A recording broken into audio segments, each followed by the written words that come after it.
Imagine a quiet farm in the American countryside in the late 1800s. No highways, no factories, no roaring engines, only fields, horses, wooden barns, and long, dusty roads that seemed to stretch forever. Life moved slowly there. If someone needed to travel 10 miles, they rode a horse. If they needed to carry goods, they used a wagon. Every task required muscle, patience, and time. People believed this was simply how the world worked. But somewhere in that quiet, rural world, a boy was growing up who believed something very different. While other children played in the fields, he watched machines. While farmers admired strong horses, he wondered if metal and gears could do the same work faster. And while most people accepted the world exactly as it was, this boy kept asking a simple question that would eventually change history. What if machines could move the world? That boy's name was Henry Ford. Many people today know the name Ford because of cars. Millions of vehicles carry that name across highways all over the world. But the story of Henry Ford is not really about cars. It is about a restless mind. It is about a young man who hated slow work and dreamed of a faster world. And it is about one idea so powerful that it reshaped modern life. By the time Henry Ford finished his life, he had transformed transportation, industry, and even the rhythm of everyday living. He helped create the modern factory. He helped make automobiles affordable for ordinary people. And he proved that technology could change not only business, but society itself. But none of that seemed likely when Henry Ford was a child. Because Henry Ford was born on a farm, and farmers did not build machines. They worked the land. Henry Ford entered the world on July 30th, 1863, in Dearborn, Michigan, a quiet farming community just outside the growing city of Detroit. At the time, America was still a young nation. The Civil War was raging, and the country was deeply divided. Railroads were expanding across the continent, but most people still lived simple rural lives. Henry's parents, William and Mary Ford, were farmers. Like many families of that time, they believed in hard work, discipline, and responsibility. Every member of the family contributed to the farm. Children learned early that survival depended on effort. The Ford farm was not poor, but it was not wealthy either. It was a typical Midwestern farm with fields of crops, livestock, and long days of physical labor. From sunrise until sunset, there was always work to do: plowing, planting, harvesting, repairing tools, caring for animals. This was the life Henry Ford was expected to follow. His father believed that one day Henry would inherit the farm and continue the family tradition. But Henry Ford had a problem. He did not like farming. The work felt slow to him, repetitive, predictable. What fascinated him instead were machines. Even as a young child, Henry was drawn to anything that moved through gears, wheels, and metal parts. If a neighbor owned a mechanical tool, Henry wanted to see it. If something broke, Henry wanted to take it apart. And if he saw a machine working, he watched it carefully, trying to understand how it worked. His curiosity quickly became obvious to everyone around him. One story from his childhood shows this clearly. When Henry was still a boy, his father gave him a pocket watch. At the time, watches were valuable objects. They were delicate and expensive. Most people treated them with great care, but Henry did something unexpected. He took it apart. Piece by piece, he removed every tiny gear and spring inside the watch. He wanted to see how it worked. At first, his father was not pleased. The watch was not meant to be dismantled. But Henry did something remarkable. He put it back together. And it worked perfectly. Word spread quickly through the local community. Soon neighbors began bringing their watches to the young boy for repair. Farmers, merchants, and workers would visit the Ford farm carrying broken watches, and Henry would carefully open them, study their parts, and fix them. He was only a teenager, but already people trusted his mechanical skills. These small repairs were not just hobbies. They were the beginning of a lifelong pattern. Henry Ford loved understanding machines, but he loved something else even more: improving them. While many people saw machines simply as tools, Henry saw them as puzzles waiting to be solved. Why does this part move here? Why does this gear turn that wheel? Could it be faster? Could it be simpler? These questions filled his mind constantly. Meanwhile, farm life continued around him. Every morning Henry woke early, like the rest of the family. The animals needed feeding. The fields required attention. Fences needed repair. But while Henry worked, his thoughts often drifted toward machines. He imagined new kinds of engines, new ways to move heavy loads, new tools that could save people time and effort. The world he imagined was faster and more efficient than the one he lived in. His father did not always understand this. William Ford was a practical man. To him, farming was a stable and honorable life. Machines were interesting, perhaps, but they were not the future of the family. Yet Henry felt something different deep inside. The farm felt like a cage. Beyond it lay cities filled with factories, engines, and innovation. Detroit, only a short distance away, was already becoming an industrial center. Steam engines powered factories. New machines appeared every year. For Henry, that city represented possibility.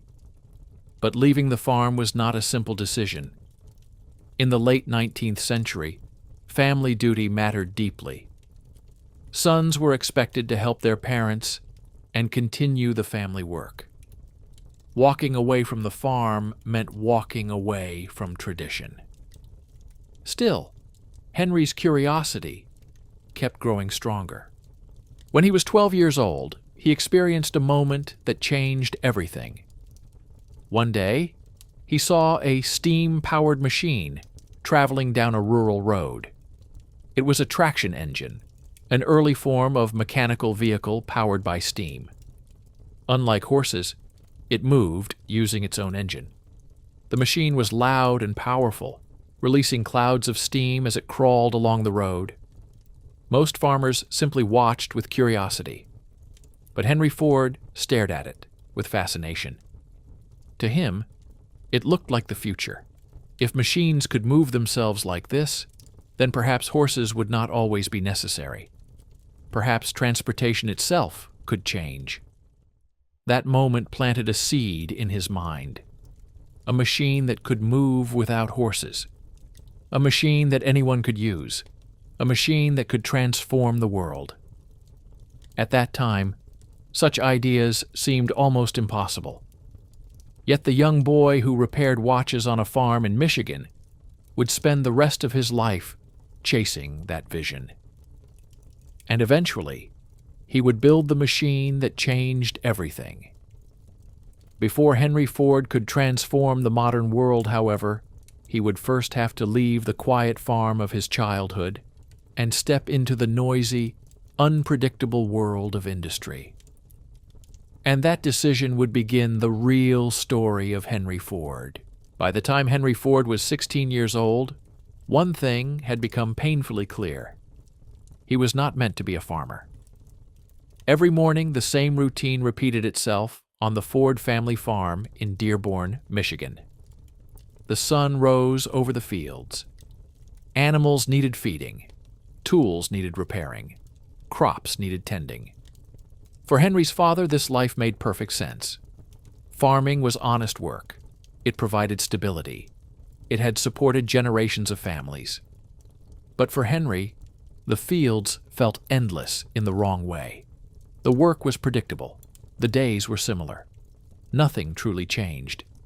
And Henry Ford wanted change. He wanted noise, movement, machines. Whenever he could, Henry escaped the routine of farm work by studying mechanical devices. He repaired watches for neighbors, studied farm tools, and tried to understand how every moving part worked. But there was a limit to what he could learn on a farm. The real machines, the engines, factories, and mechanical workshops were in the city. Detroit. In the late 1800s, Detroit was growing quickly. Factories were appearing along the river. Steam engines powered equipment that could do the work of many men. Workshops filled the air with the sound of metal striking metal. For a young man fascinated by machines, Detroit was irresistible. Still, leaving home was not easy. Henry's father hoped his son would eventually take over the farm. William Ford believed farming offered security. Machines, he believed, were uncertain and unpredictable. But Henry could not ignore the feeling that his future lay somewhere else. Finally, in 1879, at the age of 16, Henry Ford made a decision that would change his life. He left the farm. He packed only a few belongings and traveled to Detroit to find work as an apprentice machinist. At the time, Detroit was not the massive industrial city it would later become.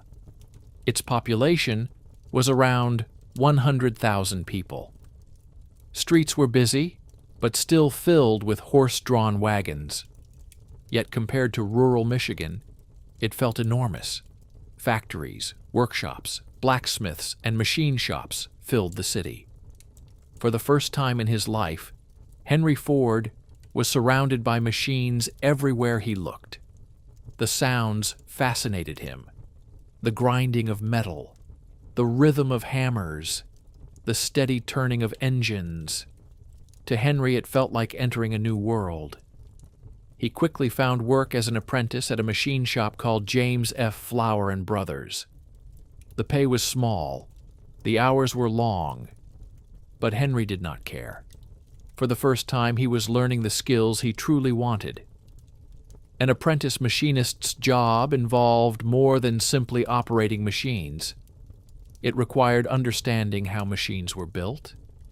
Henry learned how to shape metal parts, how to cut precise threads, how to fit gears together so they moved smoothly, how to repair engines when something went wrong. The work demanded patience and attention to detail. But Henry Ford had always been patient when it came to machines. During these years, he worked in several machine shops across Detroit, including the Detroit Dry Dock Company. Each job exposed him to new tools and techniques. He studied everything. If a machine broke, Henry wanted to know why. If a machine worked well, he wanted to know how it had been designed. Even after long shifts, his curiosity did not stop. At night, he often continued experimenting on his own. He studied mechanical drawings. He read technical manuals whenever he could find them. And he carefully observed experienced machinists, learning from their techniques. But one type of machine fascinated him more than any other: the steam engine. In the late 19th century, steam engines powered much of the industrial world. They drove factory equipment, locomotives, and large agricultural machines. The principle behind them was simple but powerful. Water heated in a boiler produced steam. The steam expanded and pushed pistons. Those pistons turned wheels and gears. This simple chain of motion could power enormous machines. Henry Ford was fascinated by the idea that heat and pressure could create movement. To him, engines were more than tools. They were mechanical life. The more he studied them, the more questions he asked. Could engines become smaller? Could they become more efficient? Could they power vehicles that moved independently? These ideas were not yet common. Most people believed transportation would always rely on horses. But Henry Ford believed engines could change that. Even as a young apprentice, he imagined a future where machines carried people across long distances. Still, his path was not easy. Apprentices earned little money. Henry sometimes struggled to afford food and housing. To support himself, he occasionally returned to the farm to help during busy seasons. But every time he returned, the same feeling came back. The farm was not where he belonged. Detroit was. Machines were. And Henry Ford knew that if he wanted to build something new, he needed to keep learning. After several years in Detroit's machine shops, Henry had become a skilled mechanic. He understood engines better than most young men his age. But something unexpected happened that temporarily changed his path. His mother died. Mary Ford had always been deeply important to him. She had supported his curiosity and encouraged his interest in learning. Her death in 1876 had already shaken the family deeply. Now, years later, Henry felt the emotional weight of that loss more strongly. For a time, he returned to the farm again. His father hoped that perhaps Henry would finally settle down and become a farmer. William Ford even offered him a generous deal. If Henry agreed to remain on the farm, he would receive 40 acres of land. For many young men, that offer would have been irresistible. Land meant independence, security, a stable life. But Henry Ford hesitated. The farm still felt too quiet, too slow. The world outside was changing quickly. Steam engines were already transforming factories. Railroads were expanding across the country. New inventions appeared every year. Henry believed something even bigger was coming. Engines were becoming smaller, more powerful, more efficient. And if someone could harness that power correctly, transportation itself might change forever. The world might move without horses. For Henry Ford, that possibility was impossible to ignore. Even while helping on the farm, he continued experimenting with mechanical devices. He repaired steam engines used for agricultural machines. He studied how portable engines worked. And slowly, the idea that had first entered his mind as a child grew stronger. A small engine, a lightweight machine, a vehicle powered entirely by mechanics. Such a machine had not yet truly succeeded. But Henry Ford believed it could exist, and he wanted to be the one to build it. Before that could happen, however, Henry would have to return to Detroit once again, because the next stage of his life would introduce him to a technology that was even more exciting than steam: electricity. And that discovery would push Henry Ford closer than ever to the machine that would eventually change the world. By the late 1880s, the world was changing faster than ever before. Factories were growing larger, cities were expanding, railroads connected distant regions that had once felt impossibly far apart. But the greatest change was happening quietly inside laboratories, workshops, and power stations. A new force was beginning to shape the modern world: electricity. For centuries, electricity had been little more than a mysterious scientific curiosity. Researchers could create sparks and small electrical effects, but the phenomenon seemed unpredictable and difficult to control. That began to change in the late 19th century. Inventors like Thomas Edison were developing practical electrical systems. Electric lights began replacing candles and oil lamps in cities.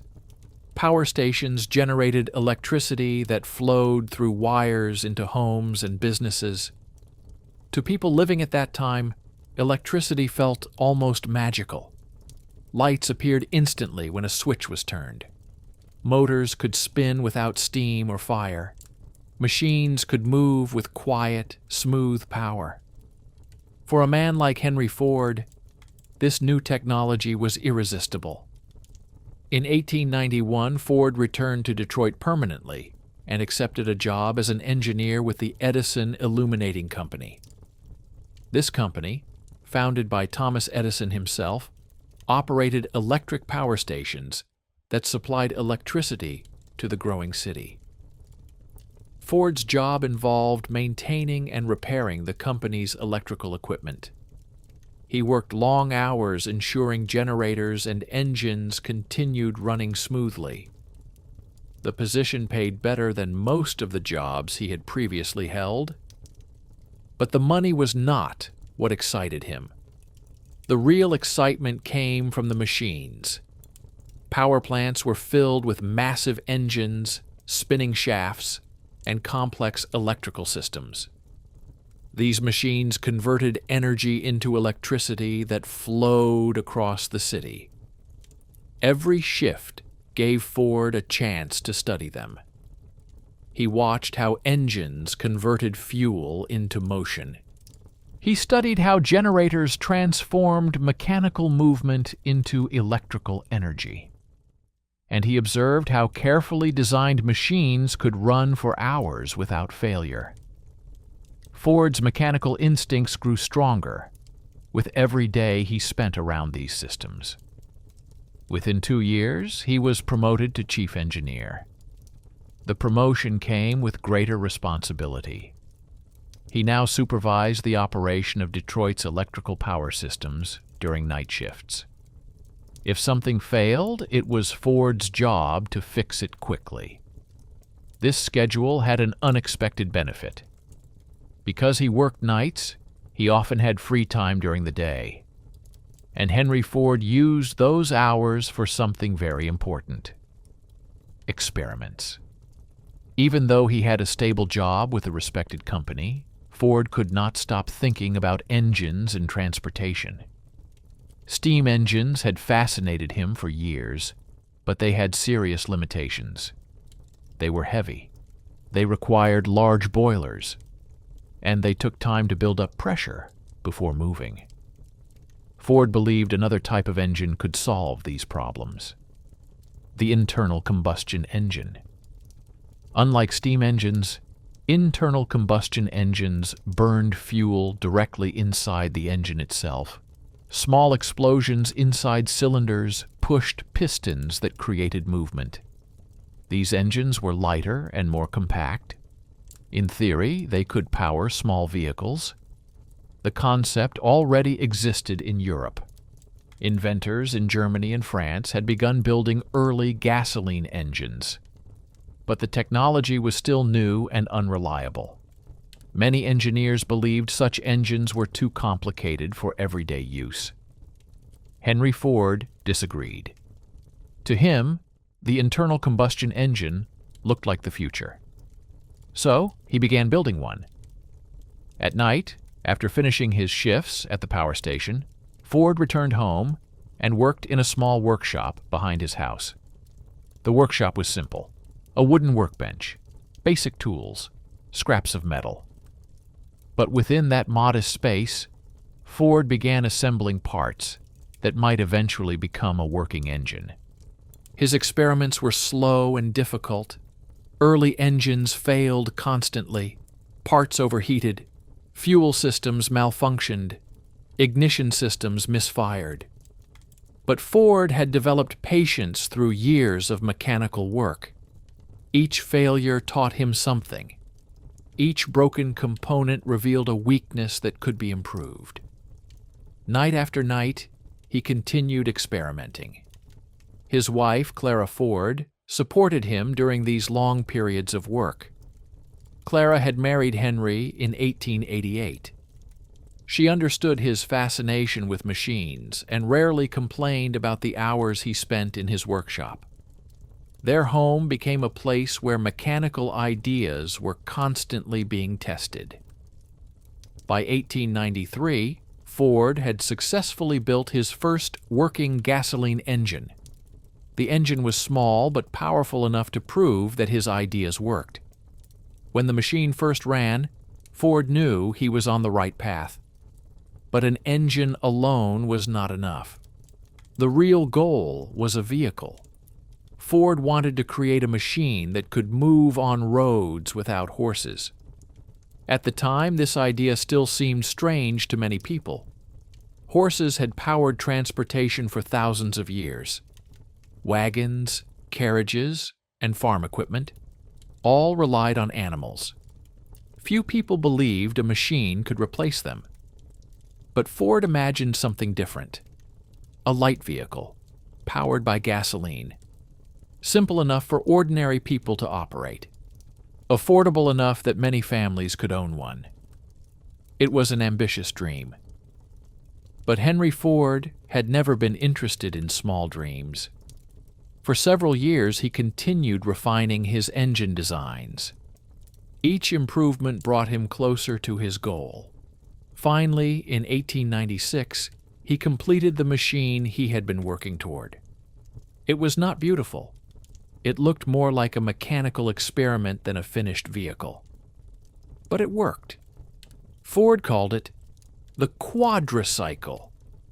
The name came from its design. The vehicle had 4 bicycle wheels connected to a lightweight frame. A small gasoline engine powered the rear wheels through a simple chain system. The driver controlled the machine using a lever instead of a steering wheel. It had 2 speeds, but no reverse gear. Despite its crude appearance, the quadricycle represented something revolutionary. It moved without horses. On the night of June 4, 1896, Ford tested the machine for the first time. There was only one problem. The workshop door was too narrow. The quadricycle could not fit through the opening. Ford had to remove part of the wall to push the vehicle outside. Finally, the machine rolled onto the quiet streets of Detroit. Ford climbed onto the seat, adjusted the controls, and started the engine. The machine sputtered at first. Then the engine caught. The quadricycle began moving forward. For the first time in his life, Henry Ford was riding in a vehicle powered entirely by his own invention. The small machine rattled loudly as it traveled through the dark streets. But it worked. The quadricycle had proven something important. A gasoline-powered vehicle was possible. And that realization changed Henry Ford's life forever. Because now he was no longer simply an engineer working for a power company. He had become something else. An inventor, chasing a new future. But building one experimental machine was only the beginning. Turning that invention into a real industry would prove far more difficult. Henry Ford was about to discover that creating a new kind of machine was challenging. But convincing the world to believe in it would be even harder. The night Henry Ford drove his strange machine through the streets of Detroit, very few people understood what they were seeing. The quadricycle rattled loudly over the rough roads. Its thin bicycle wheels trembled as they rolled across stones and uneven ground. The small gasoline engine behind the seat made sharp popping sounds that echoed between the buildings. To most people, it probably looked strange, perhaps even a little ridiculous. A light metal frame, 4 narrow wheels, a small engine coughing and vibrating behind the driver. It did not look like the future. But to Henry Ford, it absolutely was. The quadricycle had proven something important. A gasoline engine could move a vehicle. A machine could travel without horses.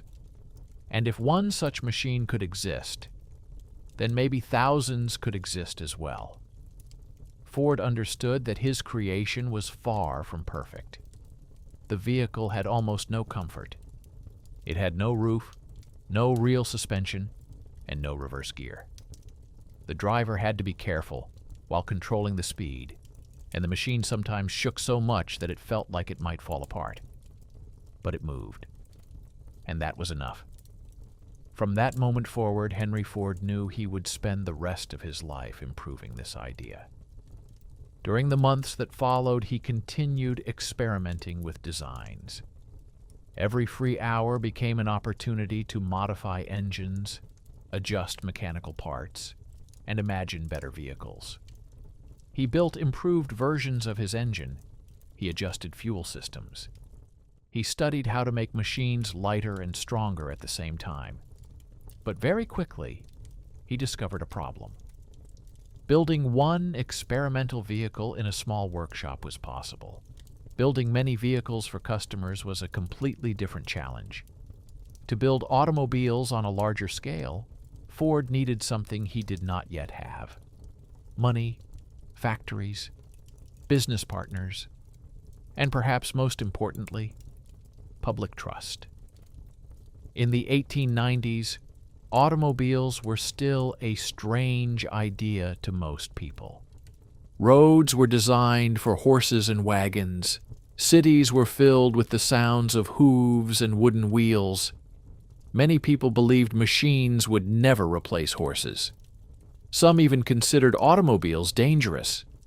After all, gasoline engines produced noise, smoke, and vibration. People worried that these machines might frighten horses or cause accidents. To many observers, the automobile seemed like a risky invention. But Henry Ford believed something different. He believed the automobile would eventually become essential.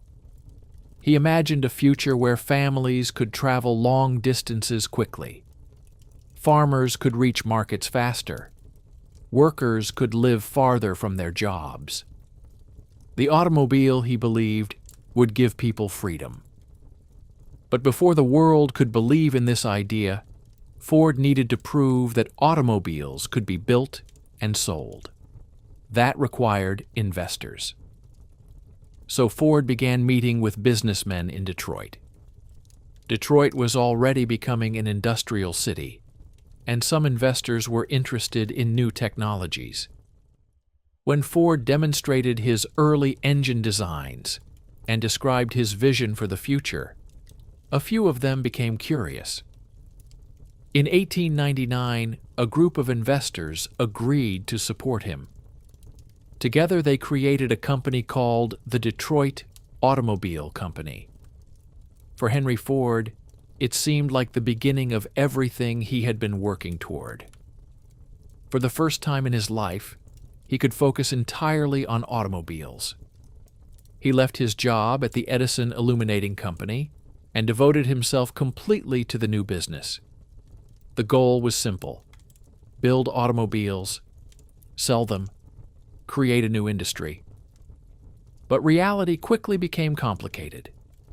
The early vehicles produced by the Detroit Automobile Company were difficult to manufacture.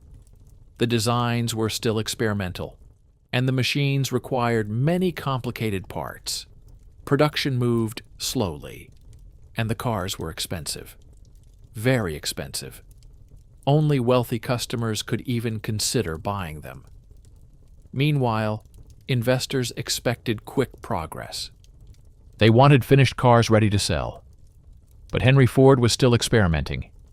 He kept redesigning engines, adjusting mechanical systems, improving the machines step by step.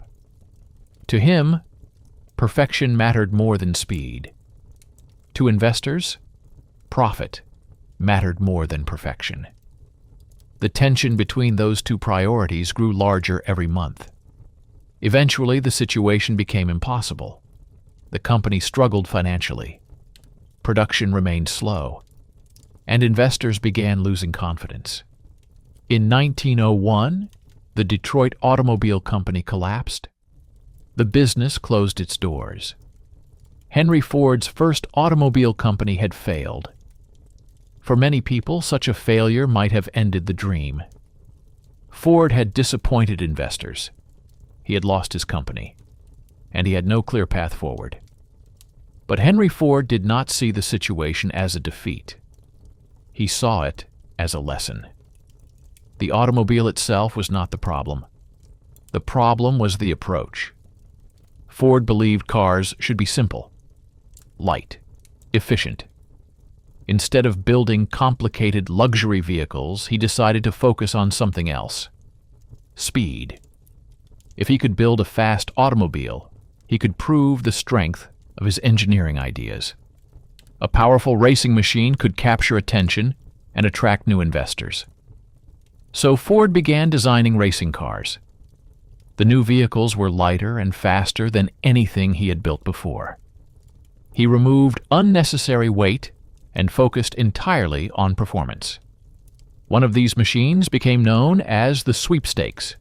It was built for one purpose: to win. In October 1901, Ford entered the Sweepstakes into a race in Grosse Pointe, near Detroit. His opponent was Alexander Winton. At the time, Winton was already a famous automobile manufacturer.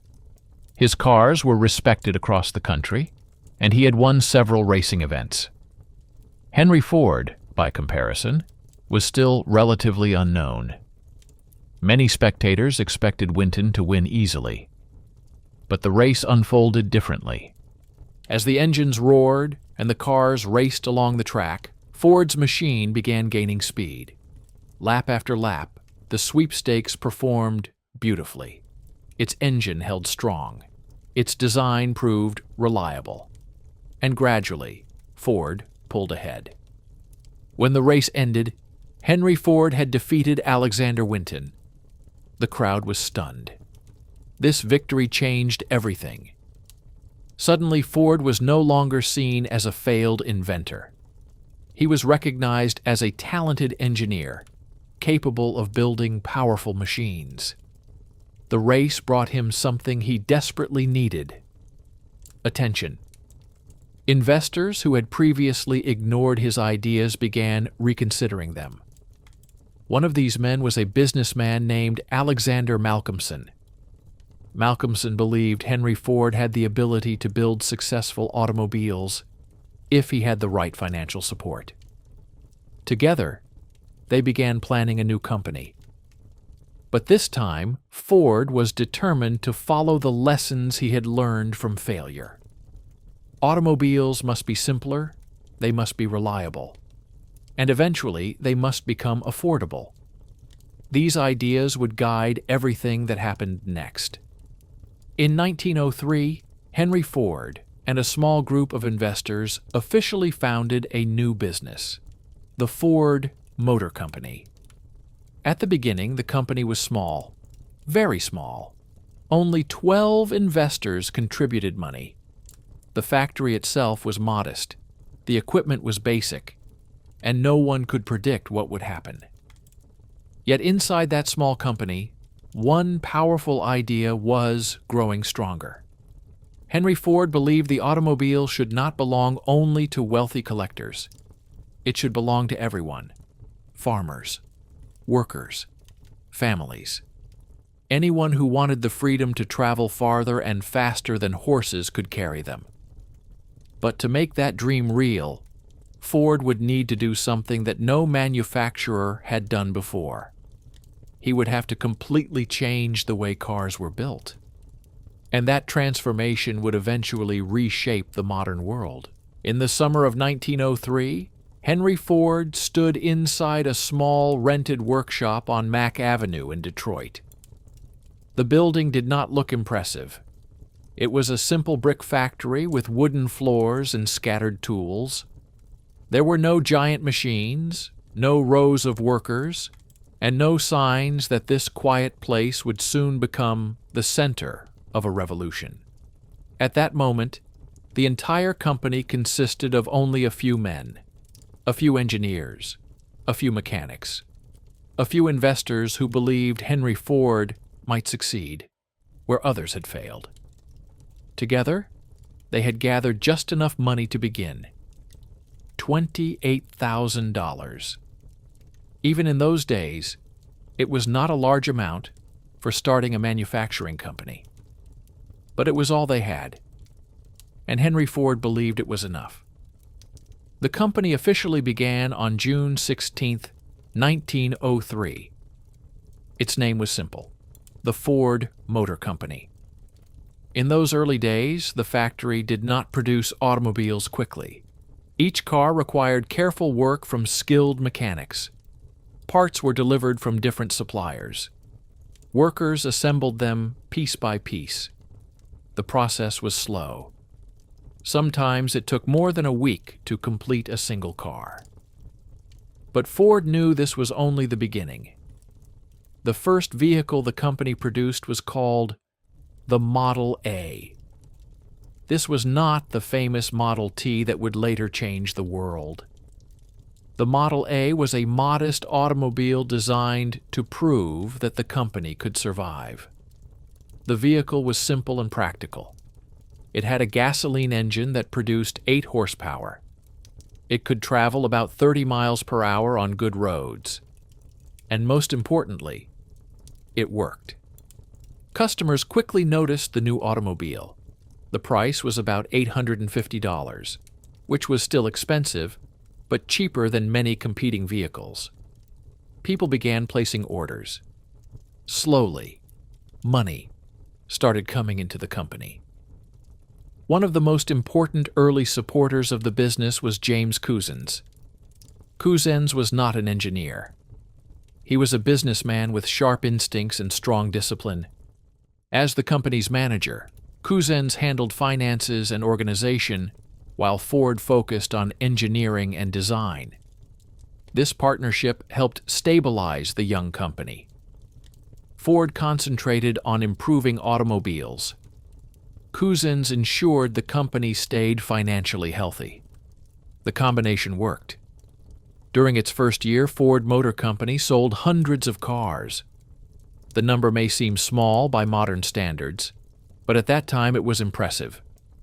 Automobiles were still new, roads were poor, gasoline stations did not yet exist, yet customers were already becoming curious about these machines. Ford realized something important. People did not just want automobiles, they wanted reliability. Early cars from many companies were unpredictable. Engines broke, parts failed, repairs were frequent. Ford believed success depended on building vehicles that ordinary people could trust. So he continued refining his designs. Each new model improved slightly. The company produced several early versions: Model B, Model C, Model F, Model K, and others. Some were more successful than others. Ford studied every mistake carefully. If a part failed too often, he redesigned it. If a vehicle was too expensive, he simplified the design. Gradually, he began forming a powerful idea about the future of automobiles. Most manufacturers believed cars should be luxury products. They built expensive vehicles for wealthy buyers. These automobiles often cost $2,000 or more. Only the rich could afford them. Henry Ford believed this approach was wrong. He believed the automobile should be available to ordinary people: farmers, teachers, shopkeepers, factory workers. If cars could become affordable, millions of people would buy them. But affordability required something difficult: mass production. Instead of building cars slowly by hand, Ford wanted factories that could produce vehicles quickly and efficiently.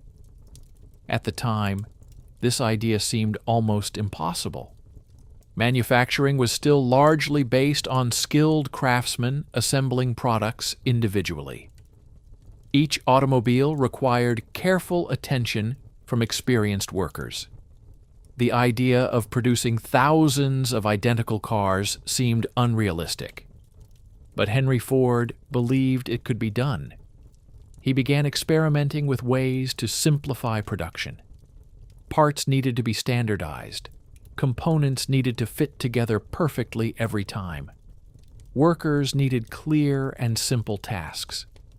These ideas would later lead to one of the most important inventions in industrial history.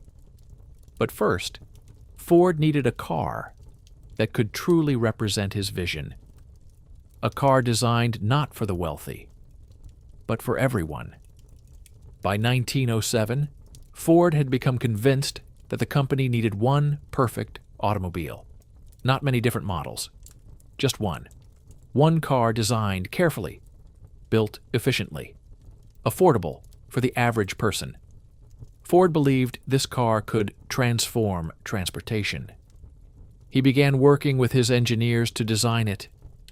The project would take months of careful work. The car needed to be strong enough for rough rural roads. It needed to be simple enough for owners to repair themselves. And it needed to be affordable. Every decision focused on these goals. Weight had to be reduced. Parts had to be simplified. Materials had to be strong but inexpensive. Finally, after years of experiments and improvements, the design was ready.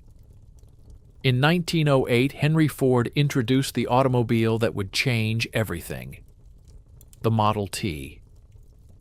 At first glance, the Model T did not look revolutionary. It was small, simple, practical. But hidden inside its design was something extraordinary. The car had been built specifically for the needs of ordinary people. Its engine was strong and reliable. Its high wheels allowed it to travel over rough country roads. Its controls were simple enough for beginners. And most importantly, it was cheaper than most automobiles available at the time. The first Model T cost about $850. Still expensive for many families. But Ford already had a plan. He believed that, as production increased, prices could fall. More cars built meant lower costs. Lower costs meant more customers. More customers meant even larger production. It was a powerful cycle, and Ford intended to make it work. At first, the public responded with curiosity, then interest, then excitement. People began buying the Model T. Farmers discovered it could travel across fields and muddy roads. Doctors used it to reach distant patients. Families used it to visit towns and relatives. For the first time in history, ordinary people began experiencing personal transportation powered by machines. The automobile was no longer a toy for the rich. It was becoming part of everyday life. But Henry Ford knew something important. Even the Model T was not yet cheap enough. If he truly wanted automobiles to belong to everyone, he needed to produce them faster than anyone had ever imagined. The next step in his plan would transform factories forever. Because Henry Ford was about to change not just the automobile industry, but the entire system of manufacturing. By the time the Model T began selling successfully, Henry Ford faced a new problem. The car was popular, very popular. Orders began arriving faster than the factory could build vehicles. Customers were willing to wait weeks, sometimes even months, for delivery. For most companies, this would have been considered a wonderful situation. High demand meant high profits. But Henry Ford was not satisfied. He believed that waiting months for a car meant the system was broken. If automobiles were truly going to change the world, they needed to be produced faster. Much faster.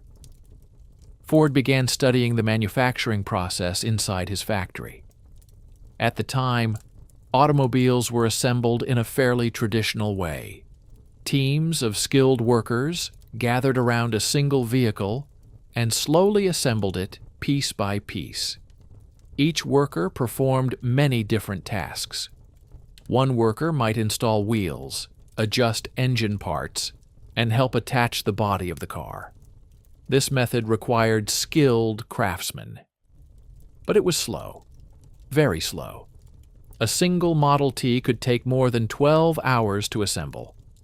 Henry Ford believed there had to be a better way. So he began looking at other industries for inspiration. One surprising place offered a useful idea: slaughterhouses. In large meatpacking plants, animals were processed using a system where the carcass moved along a track while workers performed specific tasks. Each worker had one simple job. As the carcass passed by, the worker completed that task and the process continued. This system allowed large numbers of animals to be processed quickly. Ford wondered something interesting. What if automobiles could be built the same way? Instead of workers moving around the car, what if the car moved past the workers? Each worker could perform one simple task. Then the vehicle would move forward to the next worker. And the next. And the next. The idea seemed simple, but implementing it would require enormous changes. Ford and his engineers began experimenting with new production methods. They studied every step involved in building a Model T. They asked detailed questions. How long does it take to install an engine?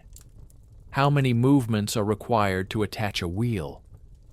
How far does a worker walk during one task? Every second mattered. Every movement mattered.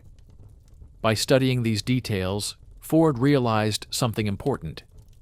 Much of the time spent building cars was wasted on unnecessary motion.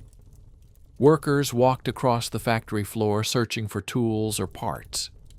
Parts were stored far away from where they were needed. Workers performed tasks that could easily be simplified. Ford believed these inefficiencies could be eliminated. His engineers began redesigning the factory. Tools were placed exactly where workers needed them. Parts were delivered directly to workstations. Tasks were simplified so that each worker performed only a few movements.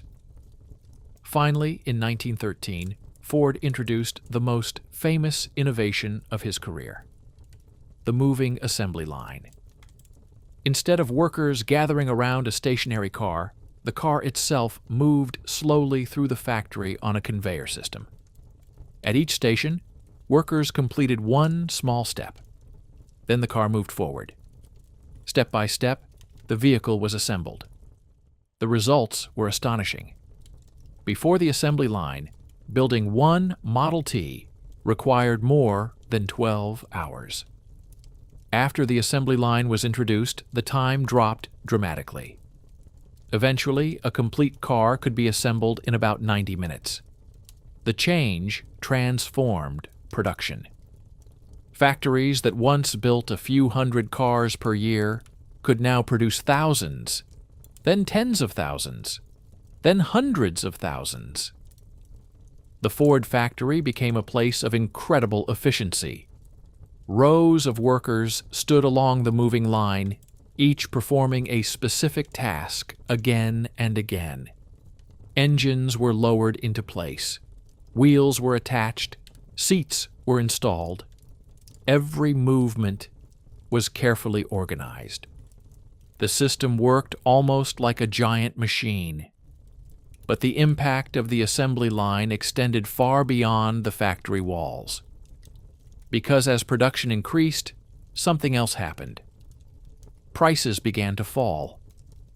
In 1908, the first Model T had cost about $850.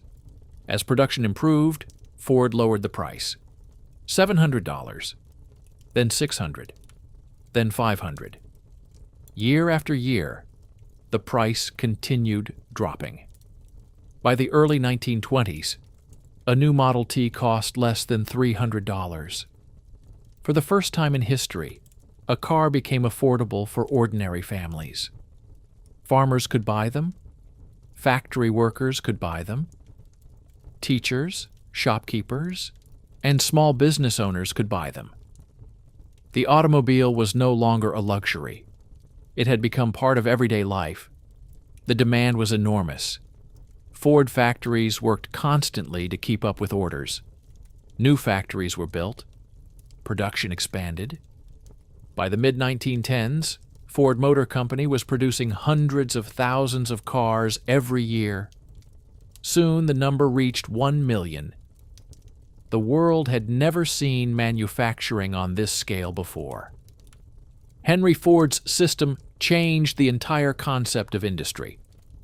Other companies began studying his methods. Factories producing everything from refrigerators to radios adopted similar assembly lines. The idea spread across industries and countries. Modern mass production had begun.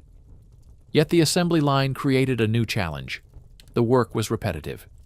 Each worker performed the same task over and over again, hour after hour, day after day. Many workers found the work exhausting and boring.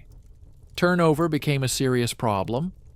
Employees often quit after only a few weeks. Factories struggled to keep trained workers. Henry Ford realized that if he wanted his system to succeed, he needed a solution.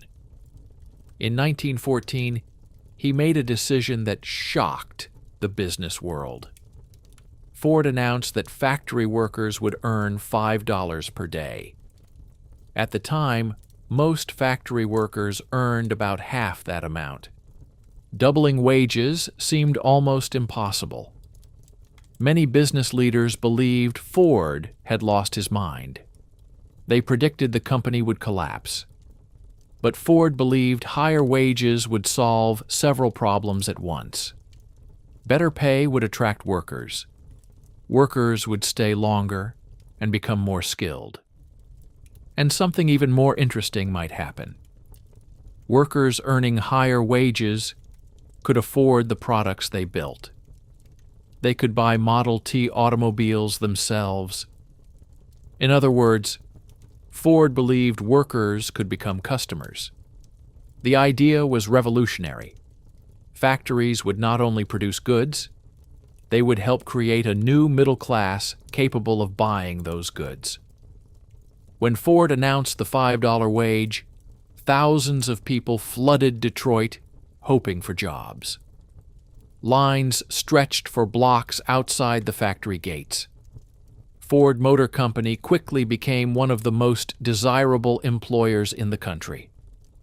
The assembly line continued expanding. Production increased even further. By the 1920s, the Model T dominated the automobile market. More than half the cars in the world were Model Ts. Henry Ford had achieved his dream. He had built an automobile for the masses. But success brings new challenges because the world continued changing. And soon, Ford would discover that even the most revolutionary ideas cannot remain unchanged forever. By the early 1920s, the Model T had become more than just a successful automobile. It had become a symbol of a new way of living. Across America, roads that had once been quiet dirt paths were now filled with the sound of engines. Families who once traveled only short distances by horse and wagon could suddenly journey much farther. The automobile was changing daily life. Farmers used Model Ts to reach town markets quickly. Doctors used them to visit patients in distant rural communities. Traveling salesmen could now cover hundreds of miles in a single week. Even leisure began to change. Families packed picnic baskets, climbed into their cars, and explored the countryside. For the first time in history, ordinary people had personal transportation, and the Model T was at the center of this transformation. The car itself was simple, but that simplicity was part of its genius. Henry Ford had designed the Model T to survive rough conditions. America's roads in the early 20th century were far from perfect. Many were little more than muddy tracks, especially in rural areas. The Model T was built to handle them. Its high wheels allowed it to roll through deep ruts and uneven ground. Its strong steel frame resisted damage. and its engine was remarkably durable. Owners often joked that a Model T could run almost forever if treated properly. The car was also easy to repair. Most mechanical parts were accessible, and Ford designed the vehicle so that owners could fix many problems themselves. Farmers and mechanics often carried basic tools in the car and repaired it right beside the road. Because the car was so simple, spare parts were inexpensive and easy to find. Ford factories produced millions of identical components. This meant repairs could be done quickly. As more cars appeared on roads, the automobile industry itself began expanding. Gasoline stations began appearing along highways, roadside repair shops opened, motels and restaurants began serving travelers. The automobile did not just create a new product, it created an entire new economy. And the growth was astonishing. By 1915, Ford factories were producing hundreds of thousands of Model Ts every year. By 1921, the company controlled more than half of the entire automobile market in the United States. More than 15 million Model Ts would eventually be produced. At one point, a new Model T left a Ford factory every few seconds. It became the most popular car in the world. Yet Henry Ford believed that the car's success came from a simple idea: practical design. Ford often said that a car should serve the needs of ordinary people. It did not need luxury. It needed reliability, strength, affordability. One famous phrase often associated with Ford captured this philosophy. Customers could buy the Model T in any color they wanted, as long as it was black. This statement became famous because it revealed Ford's thinking about efficiency. Black paint dried faster than other colors. Using only one color allowed factories to produce cars more quickly. The goal was always speed and efficiency. Ford believed that small improvements in production could reduce costs dramatically. And lower costs meant more people could afford automobiles. This philosophy helped shape the modern consumer world. Mass production created lower prices. Lower prices created larger markets. Larger markets created greater production. It was a powerful cycle that transformed industries everywhere. But Henry Ford's influence extended beyond automobiles. His ideas about workers also changed the economy. The $5 workday, introduced in 1914, had enormous effects. Higher wages improved workers' lives. Many factory workers could now support families comfortably. They could afford better homes, food, and clothing. Some could even buy the cars they helped build. The idea that workers should earn enough to participate in the economy became increasingly important in modern industrial society. Other companies eventually followed Ford's example. Wages across the manufacturing world slowly increased. The middle class began expanding. But Ford's influence did not stop there. Automobiles themselves reshaped cities. Before the Model T, cities were designed around walking, streetcars, and horses. People lived close to their workplaces. But automobiles allowed people to travel greater distances. Suburbs began growing around cities. Families moved away from crowded urban centers into quieter neighborhoods. New highways connected communities across long distances. The automobile helped reshape the physical layout of the country. Henry Ford had not only built a successful company, he had helped reshape society. Yet while the Model T brought enormous success, the world continued evolving. By the mid-1920s, other automobile companies began introducing new designs. Competitors like General Motors started offering vehicles with different styles, colors, and features. Customers began asking for more choices, more comfort, more modern designs. But Henry Ford believed the Model T was still the perfect car. For nearly 20 years, he had resisted changing it. To Ford, simplicity remained the key to success. But the market was changing, and even the most successful product in history cannot remain unchanged forever. Sales of the Model T eventually began slowing. Customers wanted newer designs. Competitors offered cars with better styling and additional features. At first, Ford resisted these changes. He believed customers should value practicality over style.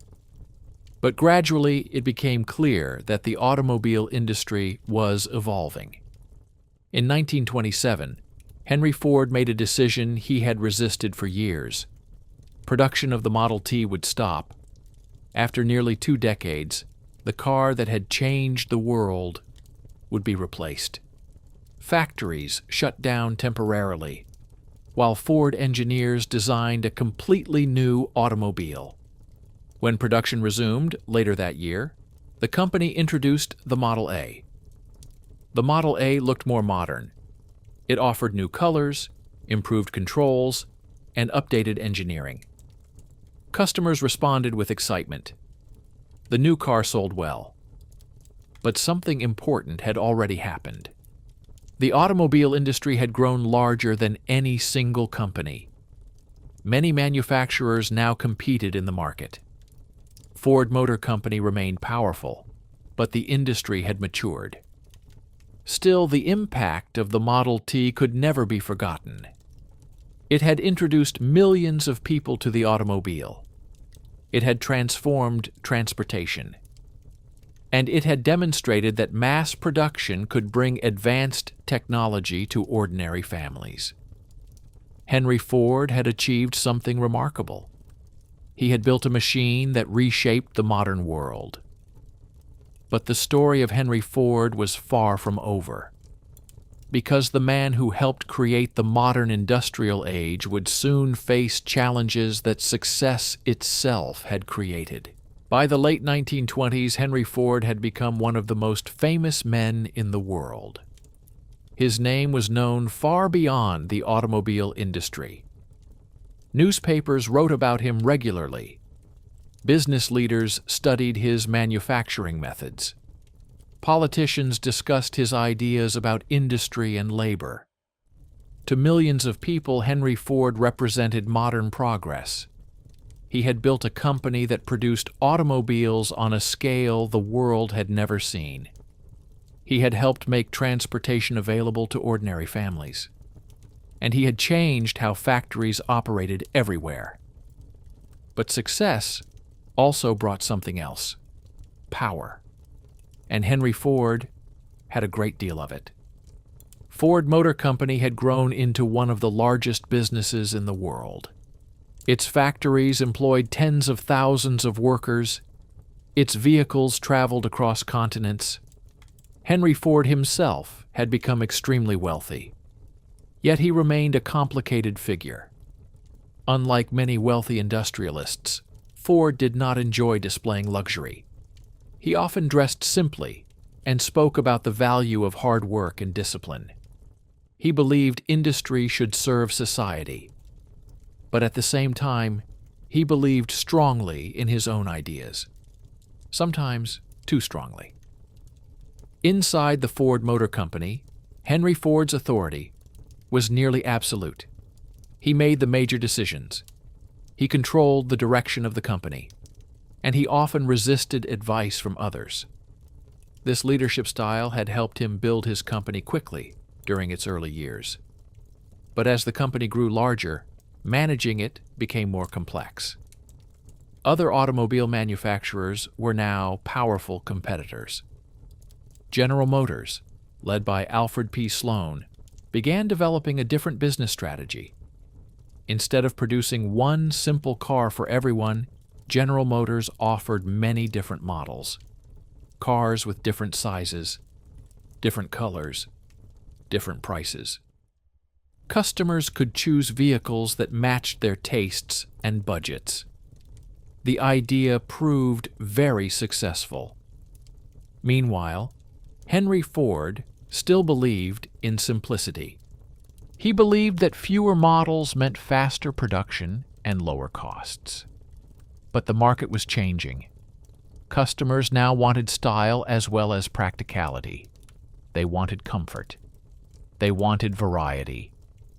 Ford eventually allowed changes like the introduction of the Model A, but he often resisted broader changes to the company.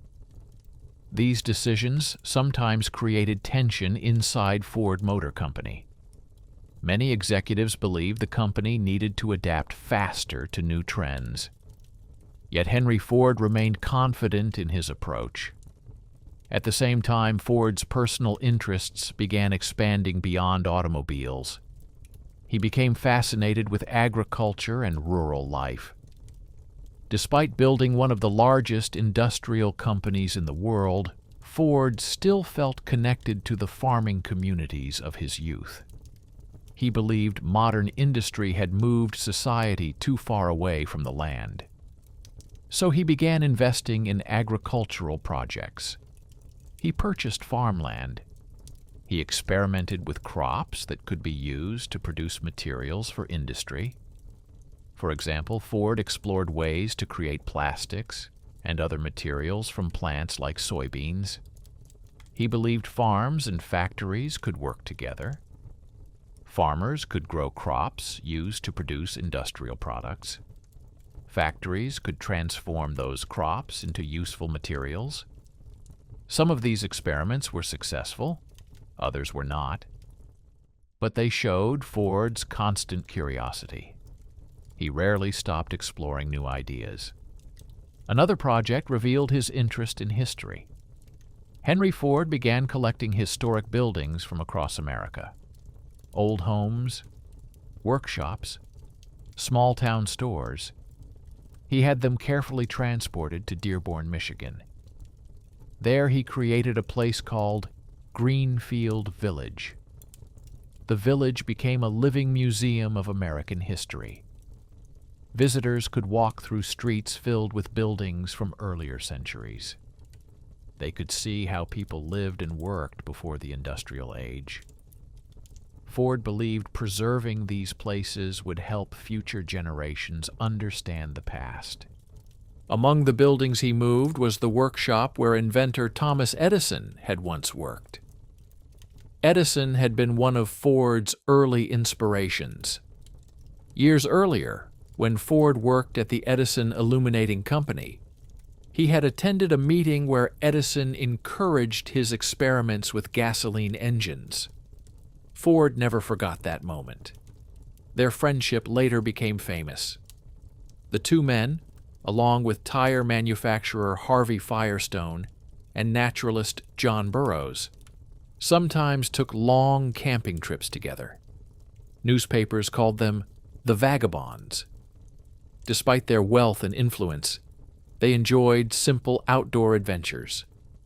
They traveled through forests and countryside, cooking meals over campfires and discussing ideas late into the night.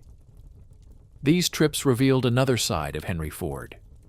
He was not only an industrialist, he was also someone who valued nature, simplicity, and curiosity. Yet not everything in Ford's life during these years was peaceful. Labor relations became a major challenge. As factories grew larger, workers began organizing labor unions. Unions aimed to improve working conditions, increase wages, and give workers more influence over company policies. Many industrial companies eventually negotiated agreements with labor unions, but Henry Ford strongly opposed them. He believed unions interfered with the relationship between workers and management. Ford preferred dealing with employees directly rather than through union representatives. To prevent union organization inside his factories, Ford created a department called the Service Department. Officially, it was responsible for factory security, but it also monitored workers and discouraged union activities. The leader of this department was Harry Bennett, a man known for his aggressive methods. Conflicts between Ford's management and union organizers sometimes became intense. In 1937, one famous incident occurred outside a Ford factory in Dearborn.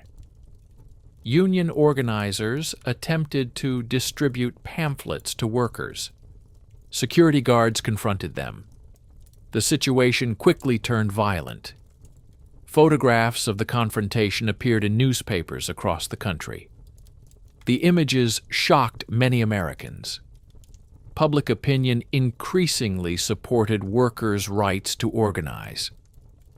Eventually, even Henry Ford could not resist these pressures. In 1941, Ford Motor Company finally signed its first agreement with the United Auto Workers Union. It was a major change. The company that had once fiercely opposed unions now accepted them as part of the industrial system. Meanwhile, the world itself was entering a period of great turmoil. Economic struggles during the Great Depression had shaken industries everywhere. And by the late 1930s, another crisis was approaching: World War II. As global conflicts spread across Europe and Asia, American industries prepared for the possibility of war. Ford Motor Company would soon play an important role in this effort. Factories that once produced automobiles would begin producing something very different: machines for war.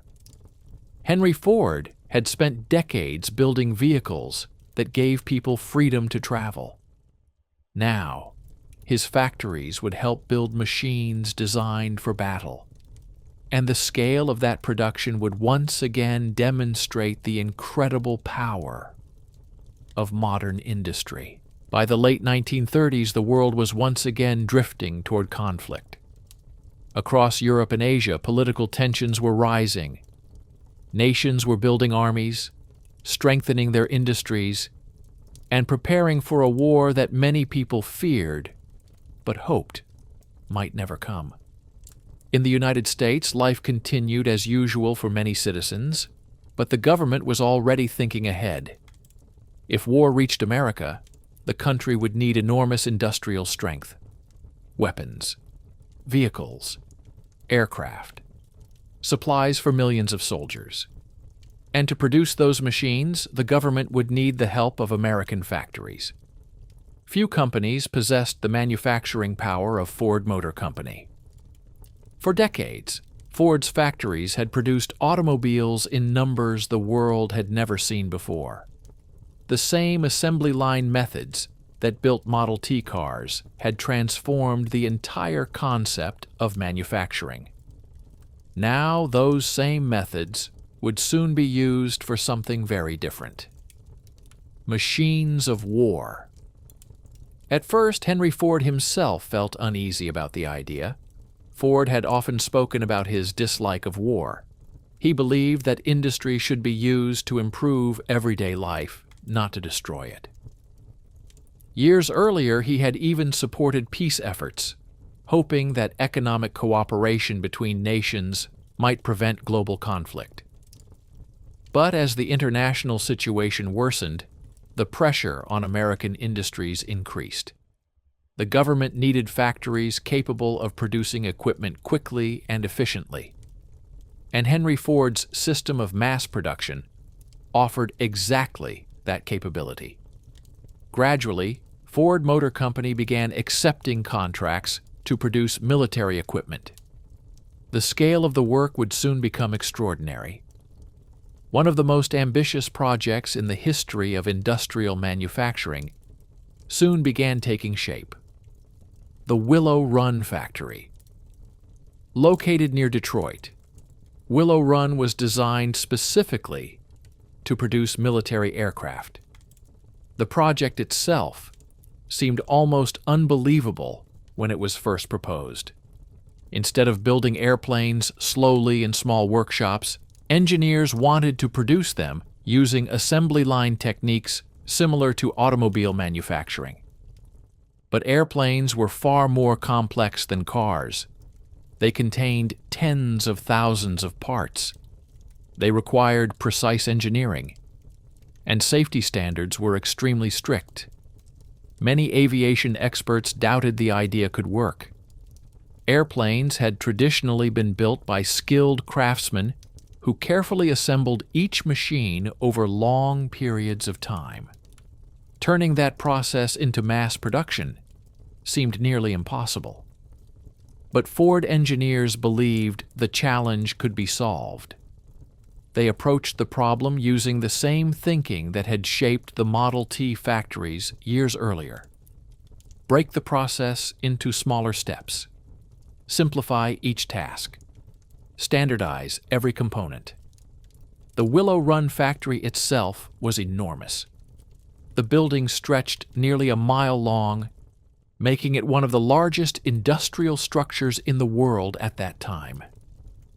Inside the massive building, thousands of workers would perform specific tasks along the production line. Metal sections of the aircraft arrived from suppliers. Wings were assembled, fuselage sections were connected, engines were installed. Gradually, the aircraft moved along the assembly line until the final machine rolled out ready for flight testing. The airplane produced at Willow Run was the B-24 Liberator bomber. The B-24 played an important role during World War II.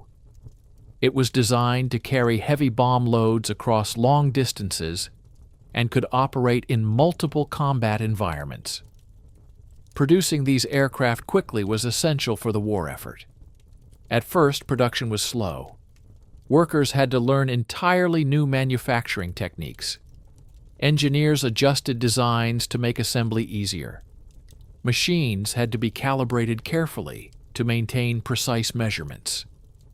But as the process improved, something remarkable happened. Production began accelerating. Assembly lines moved faster. Workers became more experienced. Engineers refined the workflow. Eventually, Willow Run reached a pace that amazed even military planners. At its peak, the factory produced one complete B-24 bomber every hour. For many observers, the idea seemed almost unbelievable. A massive warplane leaving the factory every 60 minutes. The factory operated around the clock. Day shifts, night shifts. Thousands of workers moved through the enormous building. The sound inside the factory was constant. Engines humming, metal being shaped, tools striking steel, assembly lines moving steadily forward. Workers arrived from many parts of the country to help with the effort. Some had never worked in factories before. Women joined the workforce in large numbers during the war years, helping fill jobs previously held mostly by men. They assembled components, operated machinery, inspected parts, and contributed to the enormous industrial operation. The image of Rosie the Riveter became a symbol of this transformation. Factories like Willow Run demonstrated how powerful modern industry had become. The same principles Henry Ford had used to build automobiles were now producing aircraft on a scale the world had never seen before. Ford Motor Company also produced military trucks, engines, and other equipment used by Allied forces. Factories that once produced family cars now produced vehicles designed for battlefields. The transformation of American industry during World War II was dramatic. Automobile plants shifted to military production. Steel mills increased output. Shipyards launched new vessels. The country's industrial system became one of the most powerful forces supporting the Allied war effort.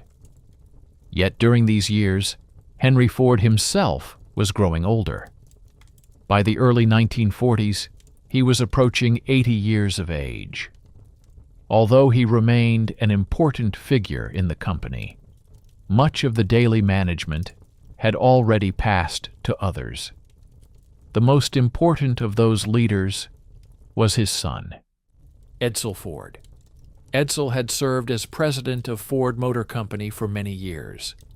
Unlike his father, Edsel was known for encouraging design innovation and modernization within the company. Many historians believe Edsel helped guide Ford Motor Company through some of its most important transitions. He supported new car designs. He encouraged engineers to explore new ideas. And he helped manage the company during the difficult years of the Great Depression and World War II. But tragedy struck the Ford family in 1943.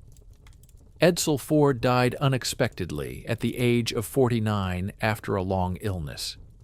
His death deeply affected Henry Ford. Losing his son was both a personal tragedy and a challenge for the company's leadership. Despite his age and declining health, Henry Ford briefly returned to a more active role in managing the company. However, it soon became clear that the company needed younger leadership to guide it through the changing post-war world. Eventually, that responsibility would pass to Edsel's son, Henry Ford II. But during the final years of Henry Ford's life, the war remained the central focus. Ford factories continued producing aircraft and military vehicles. Workers contributed to the enormous industrial effort that supported Allied forces across multiple continents. When World War II finally ended in 1945, the world entered a new era. Factories that had built bombers and military trucks began returning to civilian production. American families were eager for new automobiles. Soldiers returning home needed transportation. Cities and suburbs expanded rapidly. Highways stretched farther across the country. And once again, automobiles became symbols of freedom and opportunity. Henry Ford had helped create that world. Decades earlier, when he built his first small gasoline engine in a backyard workshop, few people believed automobiles would ever replace horses. Yet by the mid-20th century, cars filled roads across the entire nation. Factories produced millions of vehicles every year. And the system of mass production Henry Ford pioneered had spread across industries around the globe. But the man who helped start that transformation was now nearing the end of his long life. After decades spent reshaping modern industry, Henry Ford was preparing to leave behind a legacy that would influence the world for generations. By the mid-1940s, Henry Ford was no longer the energetic inventor who once spent long nights in a small workshop building experimental engines. He was now an old man. More than 80 years had passed since the day he was born on a quiet farm in Michigan. During those decades, the world had changed in ways almost no one in his childhood could have imagined. When Henry Ford was a boy, roads were dusty paths, used mostly by horses and wagons. Travel was slow, and most people rarely ventured far from their hometowns. But by the time Ford reached his final years, the landscape of America looked completely different.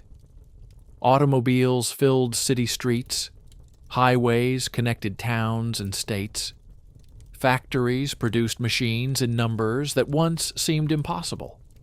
The world had become faster, louder, and far more connected. And much of that transformation could be traced back to the ideas of one man, Henry Ford. Yet in his final years, Ford's own life had grown quieter. The enormous Ford Motor Company continued operating with thousands of workers and multiple factories. But Henry Ford himself was slowly stepping away from daily business activities. Age was catching up with him. His health weakened. His memory sometimes wandered. Although he still cared deeply about the company, the responsibility of running it had gradually passed to younger leaders. The most important of those leaders was his grandson, Henry Ford II. After the death of Ford's only son, Edsel Ford, in 1943, the future of the company had briefly become uncertain. Edsel had served as president of Ford Motor Company and was widely respected for his thoughtful leadership. Many employees admired his calm personality and his interest in improving automobile design. His death had shocked the company and deeply saddened Henry Ford. For a short time, the elder Ford returned to a more active role in the company, despite his advanced age. But it soon became clear that the future of the business required new leadership. In 1945, Henry Ford II officially became president of Ford Motor Company. He was only 28 years old. The task he inherited was enormous. The company needed modernization. Factories built during earlier decades required improvement. Management systems needed updating. And competition within the automobile industry had grown stronger. Companies like General Motors and Chrysler had developed modern management structures and diverse automobile designs. Henry Ford II would eventually guide the company through major changes, helping prepare it for the rapidly evolving post-war world. Meanwhile, the elder Henry Ford spent more time reflecting on his life. He often returned to Dearborn, Michigan, where his journey had first begun. There he had created something that became one of his most meaningful projects: Greenfield Village. Greenfield Village was not simply a museum. It was a place where history was preserved in living form. Ford had collected historic buildings from many parts of the country and moved them carefully to Dearborn. Old houses, farm buildings, blacksmith shops, country stores, even entire streets had been reconstructed. Visitors walking through Greenfield Village could experience what everyday life had looked like decades earlier. They could see craftsmen working with traditional tools. They could observe how early machines were built and repaired. They could step inside homes that had once been filled with families long before the age of automobiles and electricity. For Ford, preserving these places was deeply important. He believed progress should never erase history. Instead, people should understand how earlier generations had lived and worked. By preserving these buildings, Ford hoped to show future generations how the modern world had developed. One of the most famous buildings in Greenfield Village was Thomas Edison's laboratory. Years earlier, Edison had encouraged Ford during a conversation that Ford never forgot. At that time, Ford was still a young engineer experimenting with gasoline engines. When Edison heard about Ford's work, he encouraged him to continue. That moment gave Ford confidence to pursue his ideas. Later, the two inventors became friends. They often met to discuss science, industry, and the future. Ford admired Edison greatly. By preserving Edison's laboratory at Greenfield Village, he hoped young visitors would feel inspired by the spirit of invention. During these later years, Ford also spent time thinking about the ideas that had guided his life. He often spoke about the value of practical innovation. Technology, he believed, should not exist only for scientific curiosity. It should improve everyday life. Factories should produce goods that make life easier and more productive. Machines should help people accomplish tasks that once required exhausting physical labor. In many ways, these ideas had guided Ford from the very beginning. When he built the Model T, he did not want to create a luxury toy for wealthy collectors. He wanted to create a tool for ordinary people. Farmers could travel farther. Families could visit friends and relatives. Doctors could reach patients in distant communities. Workers could live farther from crowded factories. The automobile would not simply be a machine. It would be a new kind of freedom. By the time Ford reached his final years, that vision had largely come true. Millions of automobiles traveled across American roads. Cities had expanded outward as suburbs developed. Gasoline stations, repair garages, roadside restaurants, and motels had become common sights along highways. Entire industries had grown around the automobile, and the system of mass production Ford pioneered had spread across the world. Factories producing refrigerators, radios, airplanes, and countless other products adopted similar assembly line methods. The industrial age had accelerated dramatically. Yet Henry Ford himself remained surprisingly modest about his accomplishments. He often said that no single person creates progress alone. Great ideas require cooperation. Engineers, factory workers, designers, mechanics, managers, investors, all of them play important roles. Ford believed his success had been possible only because thousands of people had worked together. During the final winter of his life, Henry Ford spent much of his time at Fair Lane. Fair Lane was his large home in Dearborn, located beside the Rouge River. The house was surrounded by trees and quiet gardens. Despite Ford's wealth, the home reflected his preference for practical design rather than extreme luxury. The property included walking paths, small bridges, and peaceful views of the river. For Ford, it offered a place for reflection. There he could think about the extraordinary changes he had witnessed during his lifetime. When he was born in 1863, the United States was still fighting the Civil War. Electric lights were rare. Airplanes did not yet exist. Automobiles had not been invented. By the time he reached his 80s, airplanes crossed oceans, electric lights filled cities, and automobiles traveled everywhere. Few individuals had witnessed or helped create such dramatic transformation. But time eventually catches up with everyone. In early April of 1947, Henry Ford's health declined rapidly. Heavy rains caused flooding in the Detroit area, and power failures affected parts of the city. On the evening of April 7th, inside his home at Fair Lane, Henry Ford passed away. He was 83 years old. News of his death spread quickly. Newspapers around the world reported the passing of the man who had changed modern industry. For many people, Henry Ford represented more than a businessman. He represented the power of invention, the belief that new ideas could reshape society, and the possibility that ordinary people, through determination and curiosity, could achieve extraordinary things. Thousands attended his funeral in Dearborn.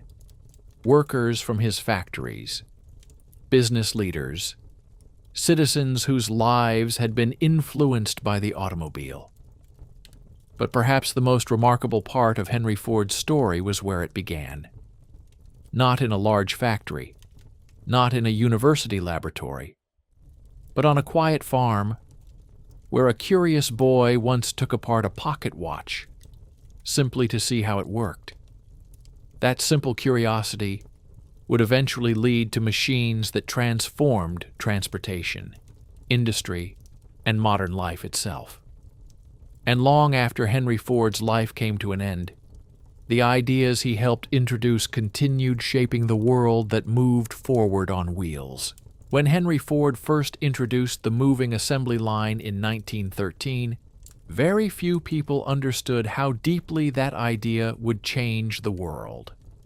At the time, it seemed like a simple adjustment inside one automobile factory. Cars moved slowly along a line. Workers stood beside that line and completed one small task. Then the vehicle moved forward to the next worker, and the next, and the next. Step by step, the automobile was assembled. The idea looked almost ordinary. But hidden inside that simple process was one of the most powerful concepts in modern industry. Before Ford's assembly line, most products were created in a very different way. Factories existed, of course, but production still depended heavily on skilled craftsmen. Workers needed to understand many different tasks. A single worker might assemble large portions of a product from beginning to end. This method required skill and experience, but it was slow and expensive. Producing large quantities of goods was extremely difficult. Henry Ford believed that problem could be solved with a different approach. Instead of asking workers to build an entire product, he asked a new question. What if each worker performed only one small step? And what if the product itself moved from worker to worker in a carefully organized system? By dividing complex work into smaller tasks, production could move faster. Workers could learn their task quickly. Machines and tools could be arranged to reduce unnecessary motion. And the factory itself could become a carefully organized system. The results were dramatic. When Ford introduced the moving assembly line for the Model T, production speed increased almost immediately. Cars that once required more than 12 hours to assemble could now be built in about 90 minutes. That single improvement allowed Ford Motor Company to produce automobiles in numbers never seen before. Thousands of cars, then hundreds of thousands, eventually millions. And as production increased, something else happened. Prices began to fall. The automobile, once considered a luxury for wealthy buyers, became affordable for ordinary families. Farmers could buy cars. Factory workers could buy cars. Teachers, shopkeepers, and small business owners could buy cars. For the first time in history, a complex machine became part of everyday life for millions of people. But the influence of the assembly line did not stop with automobiles. Other industries quickly began studying Ford's methods. Factory owners visited Ford plants. Engineers examined production systems. Business leaders asked an important question. If this method could build automobiles so efficiently, could it be used for other products? The answer was yes. Soon, assembly line systems appeared in factories producing many different goods. Refrigerators, sewing machines, radios, farm equipment, later televisions, and eventually computers and electronic devices. Each industry adapted the same basic idea. Break complex work into smaller steps. Organize production carefully. Reduce wasted movement. And increase efficiency. The assembly line became one of the defining features of modern industrial society. But its impact extended beyond machines and factories. It also changed the nature of work itself. In earlier generations, craftsmen often built entire products using their own skills and knowledge. They understood every part of the process. In Ford's system, work became more specialized. Each worker performed one specific task repeatedly. One worker might attach a wheel. Another might install a bolt. Another might fit the engine into place. This approach allowed factories to train workers quickly. But it also created new challenges. Some workers found the repetitive work exhausting. Others felt disconnected from the final product. Instead of building an entire machine, they contributed only a small part. These questions about industrial work would become important topics for economists, sociologists, and business leaders in later years. Yet despite these challenges, the assembly line proved incredibly effective. Factories around the world adopted similar production systems. By the middle of the 20th century, assembly line manufacturing had become the standard method for producing many products. Henry Ford's ideas had reshaped the industrial world. But the assembly line also influenced economic systems. Mass production created something new: mass consumption. When products could be produced cheaply and efficiently, they could also be sold at lower prices. Lower prices meant more people could afford them. As more people purchased goods, factories produced even larger quantities. The cycle continued. Factories produced goods. Workers earned wages. Workers used those wages to buy goods. Those purchases supported further production. This system became a central feature of modern economies. Henry Ford understood this relationship earlier than many other industrial leaders. That belief helped inspire his famous $5 workday. When Ford doubled factory wages in 1914, many business leaders were shocked. Paying workers more money seemed risky. But Ford believed higher wages would benefit both workers and industry.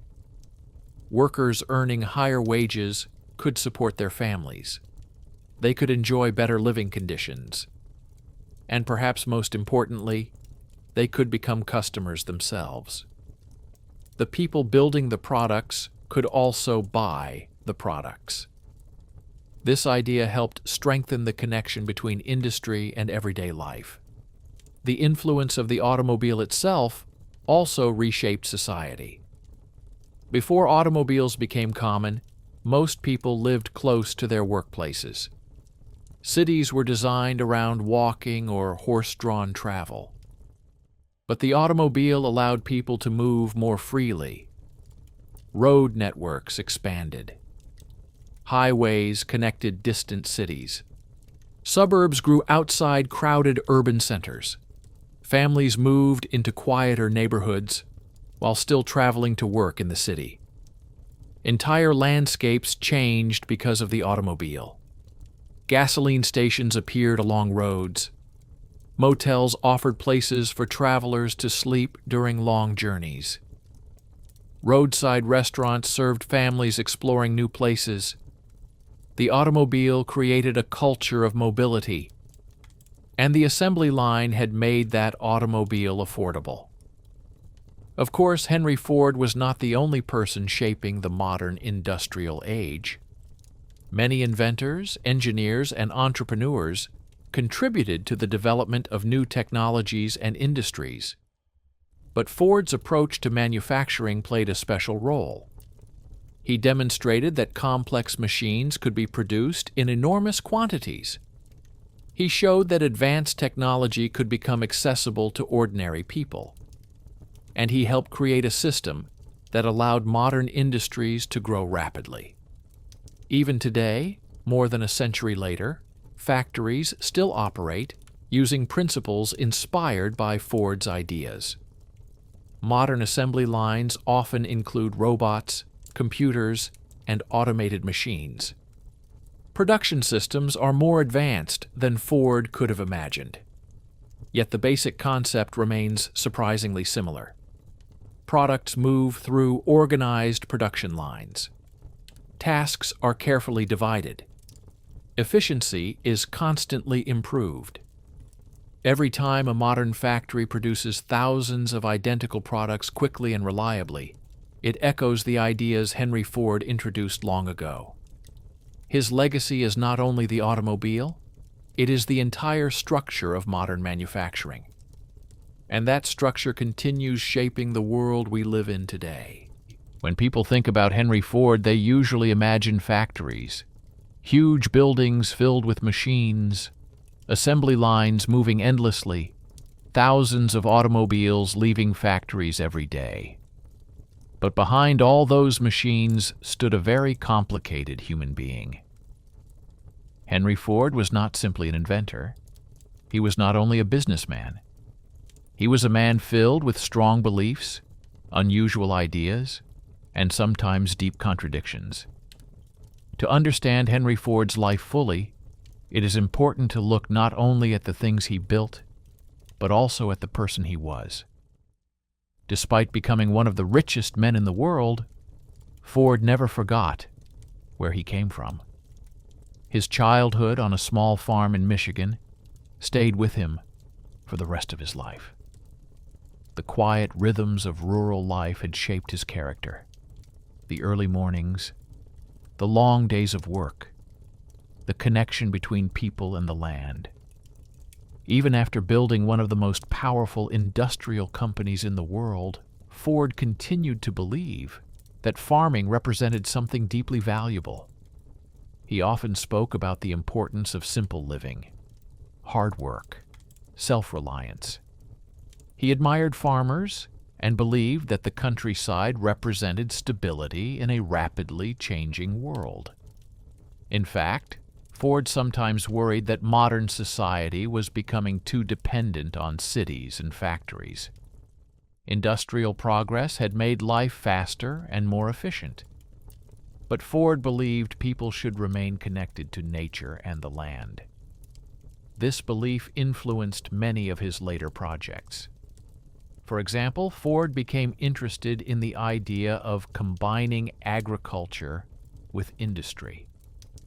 He believed that farms and factories could work together instead of existing as completely separate worlds.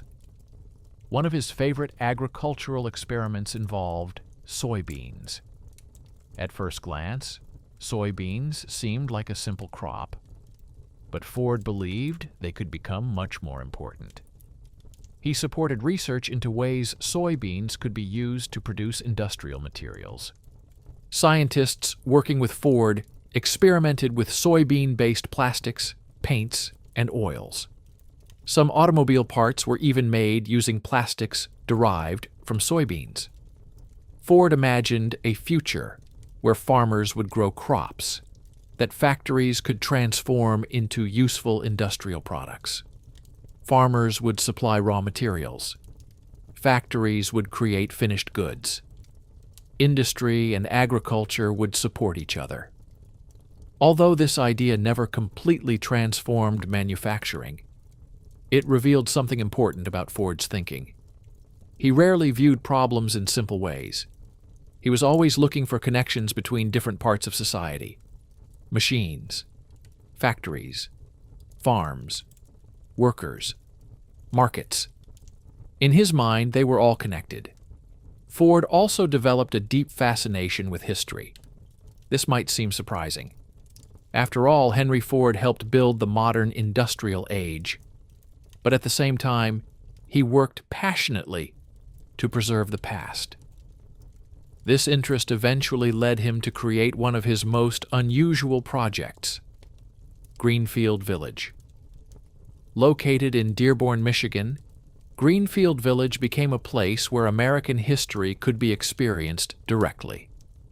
Instead of displaying objects behind glass, Ford wanted visitors to step inside the past. He began collecting historic buildings from across the country: old homes, workshops, blacksmith shops, schoolhouses, country stores. These buildings were carefully transported to Dearborn and reconstructed exactly as they had once stood. Walking through Greenfield Village felt like traveling backward in time. Visitors could see craftsmen working with traditional tools. They could watch blacksmiths shaping hot iron. They could observe early farming techniques. They could step inside homes from centuries earlier. For Ford, preserving these places was extremely important. He believed people should understand how earlier generations lived and worked. Modern life, he believed, was built on the efforts of countless individuals from the past. Without understanding that history, people might forget how much progress had been achieved. Among the most famous buildings Ford preserved was the laboratory of Thomas Edison. Edison had been one of Ford's greatest inspirations. Years earlier, when Ford was still a young engineer working for the Edison Illuminating Company, he had attended a meeting where Edison spoke with employees. During that conversation, Ford mentioned his experiments with gasoline engines. Many people still believed automobiles were impractical, but Edison listened carefully and encouraged Ford to continue. That encouragement meant a great deal to the young engineer. Ford never forgot it. Later, when Ford became famous, he and Edison developed a close friendship. Their friendship became well known when they began taking outdoor trips together. Ford, Edison, tire manufacturer Harvey Firestone, and naturalist John Burroughs often traveled together through forests and countryside.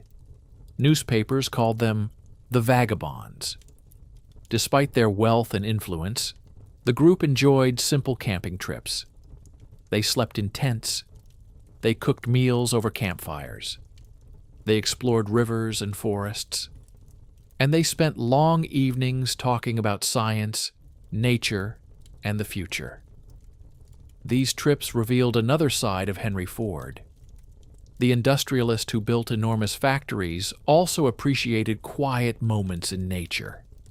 He enjoyed simple outdoor experiences just as much as complex machines. Yet Ford's personality also included traits that sometimes made him controversial. He was a man with very strong opinions. He believed deeply in his own ideas. Sometimes that confidence helped him succeed. Other times it created conflict. Inside Ford Motor Company, his leadership style could be demanding.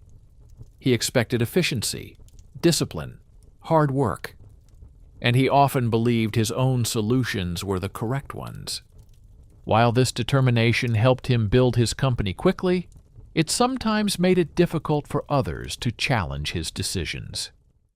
Ford's views on social and political issues also attracted criticism during his lifetime. Some of his public statements created controversy and debate.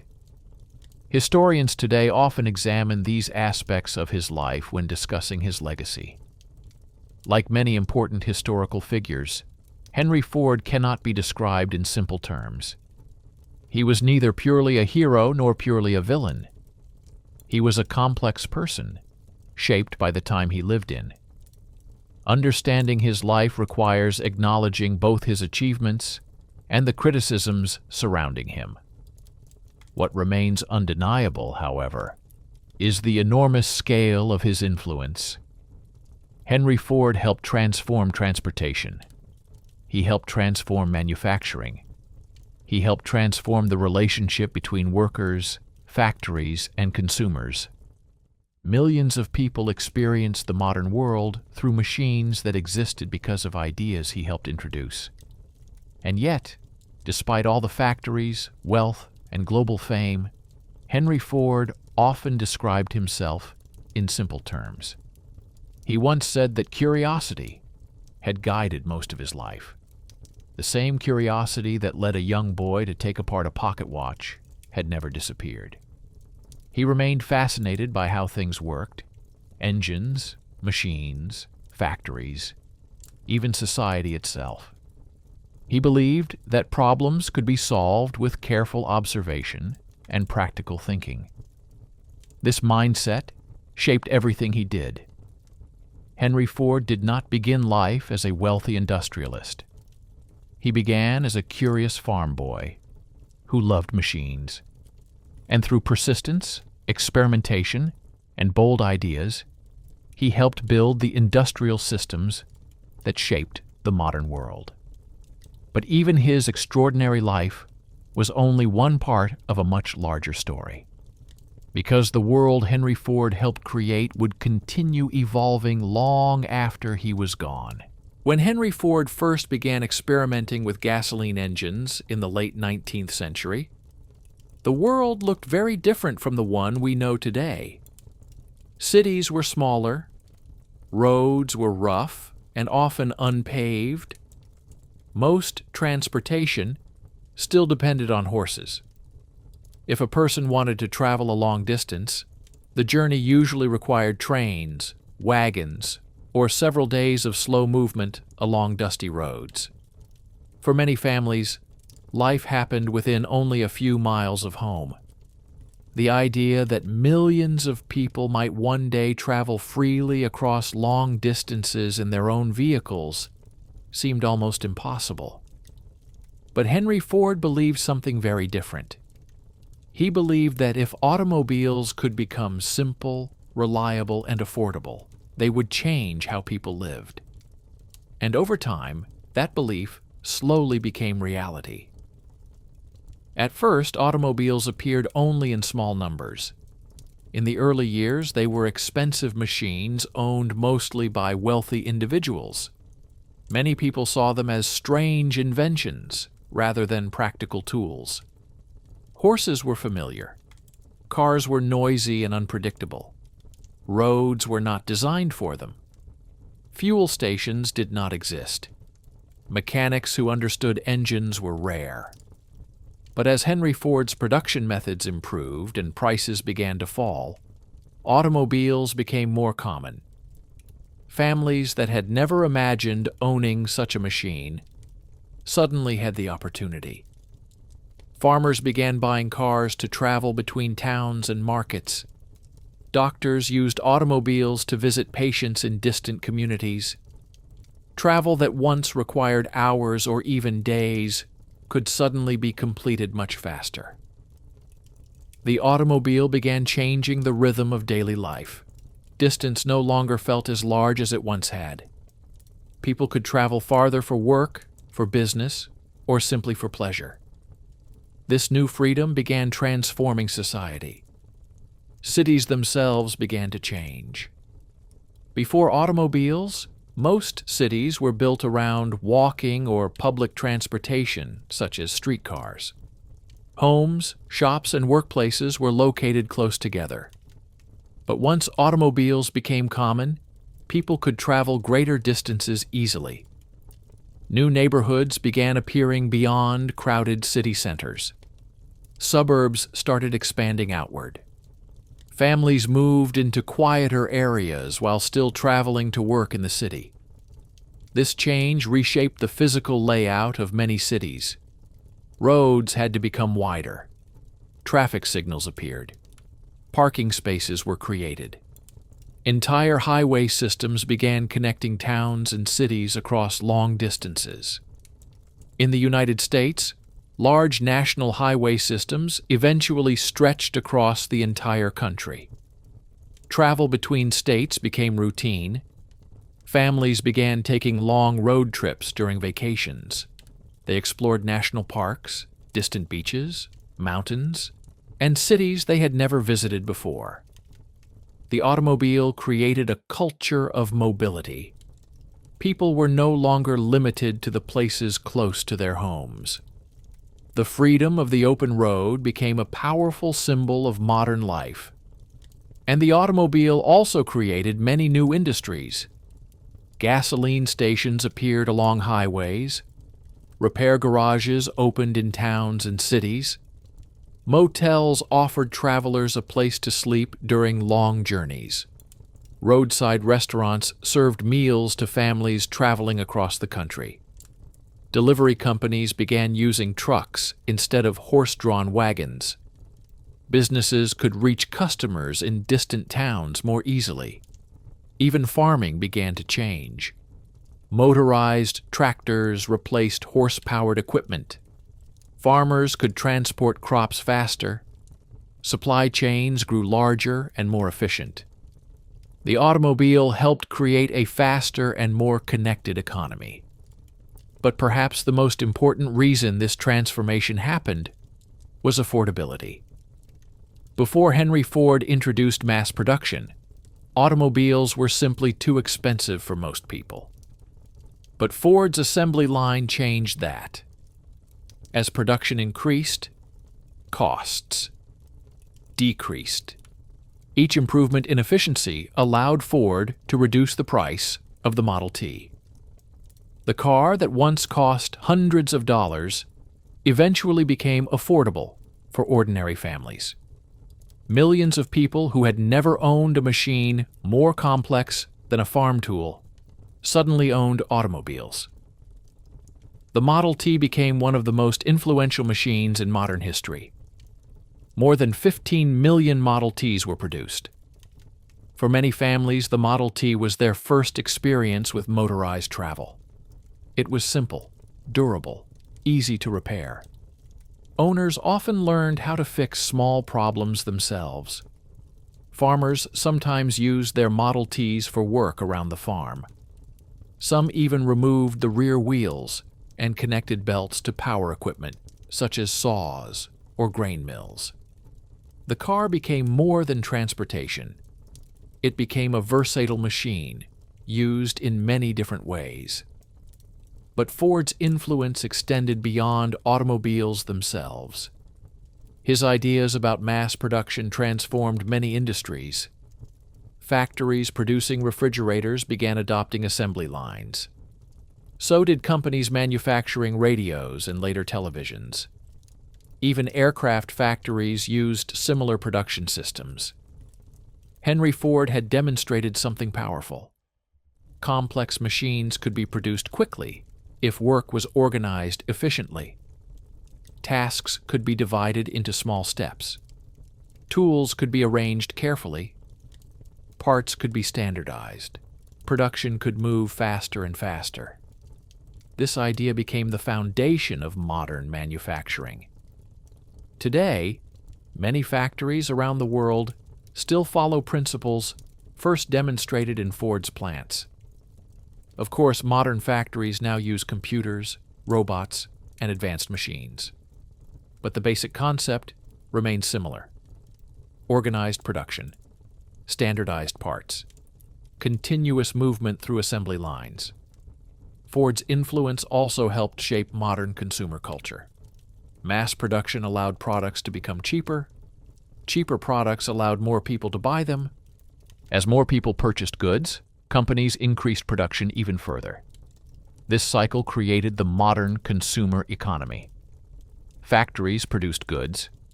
Workers earned wages. Workers spent their wages buying goods. Those purchases supported further production. The system continued expanding. Henry Ford understood this connection between production and consumption earlier than many business leaders. His famous $5 workday reflected this belief. By paying workers higher wages, Ford believed they could afford the very products they helped build. Workers could become customers. Customers could support industry. Industry could continue producing more goods. This idea helped strengthen the relationship between factories and everyday life. But perhaps the most visible change Ford helped create was the culture of movement. Before automobiles, travel required planning and patience.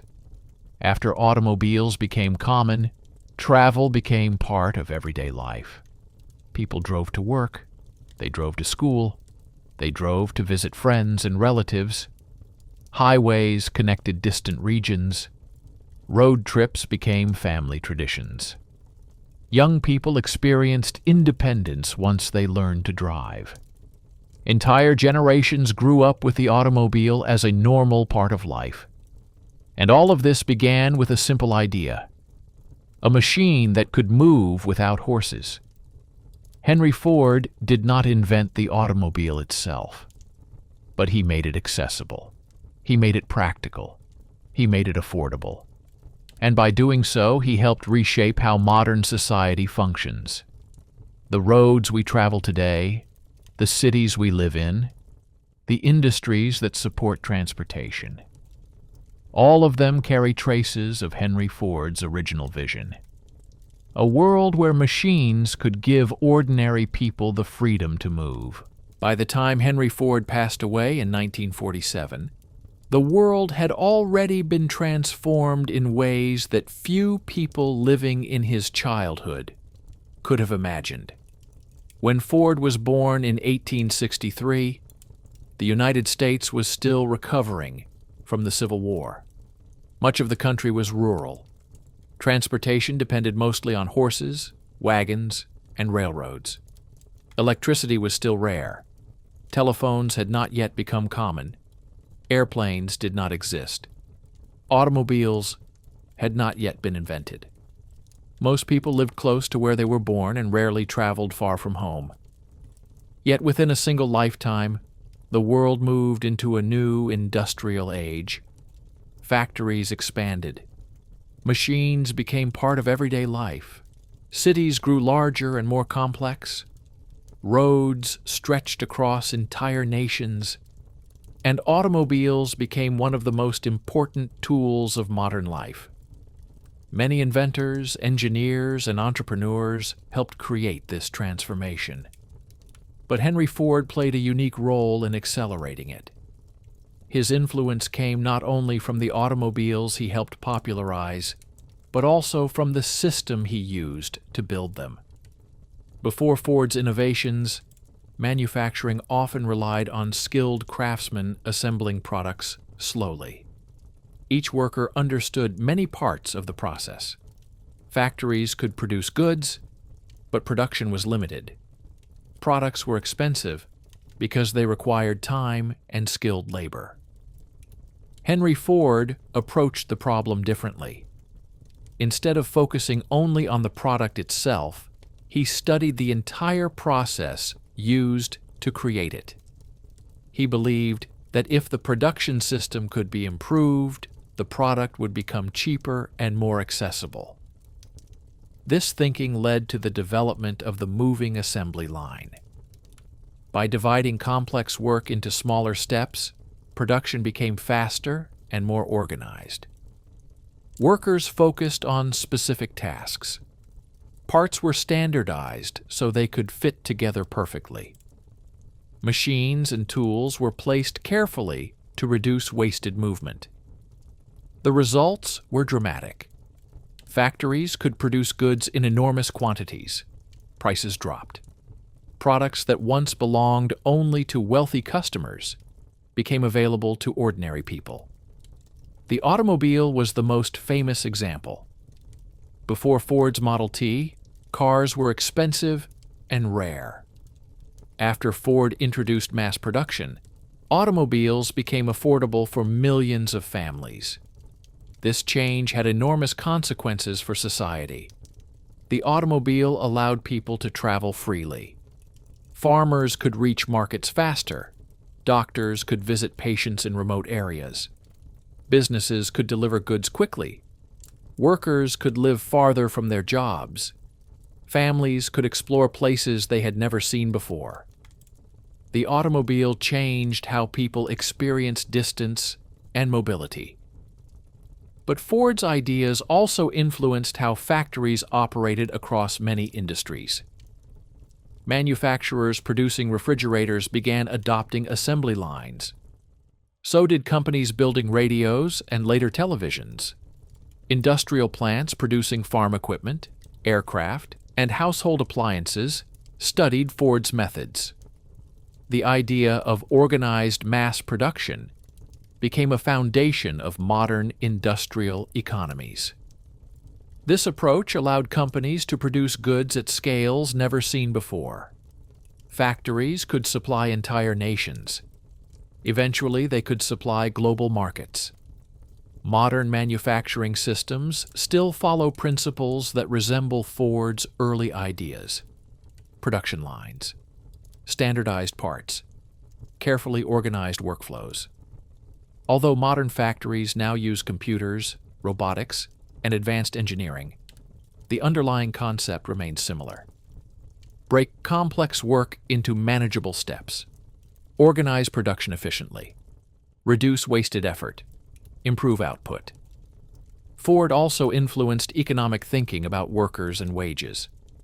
His decision to introduce the $5 workday in 1914 surprised many business leaders. At the time, most factory workers earned much less. Doubling wages seemed risky. Many critics predicted the company would lose money. But Ford believed something different. He believed that workers should earn enough money to participate in the economy. If workers earned higher wages, they could support their families. They could improve their living conditions. And they could buy the products being produced in factories. Workers could become customers. Customers would support industries. Industries would continue producing goods. This idea helped strengthen the relationship between production and consumption. It also contributed to the growth of the American middle class. Factory workers gained greater purchasing power.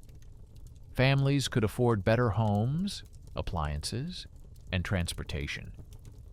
Consumer markets expanded.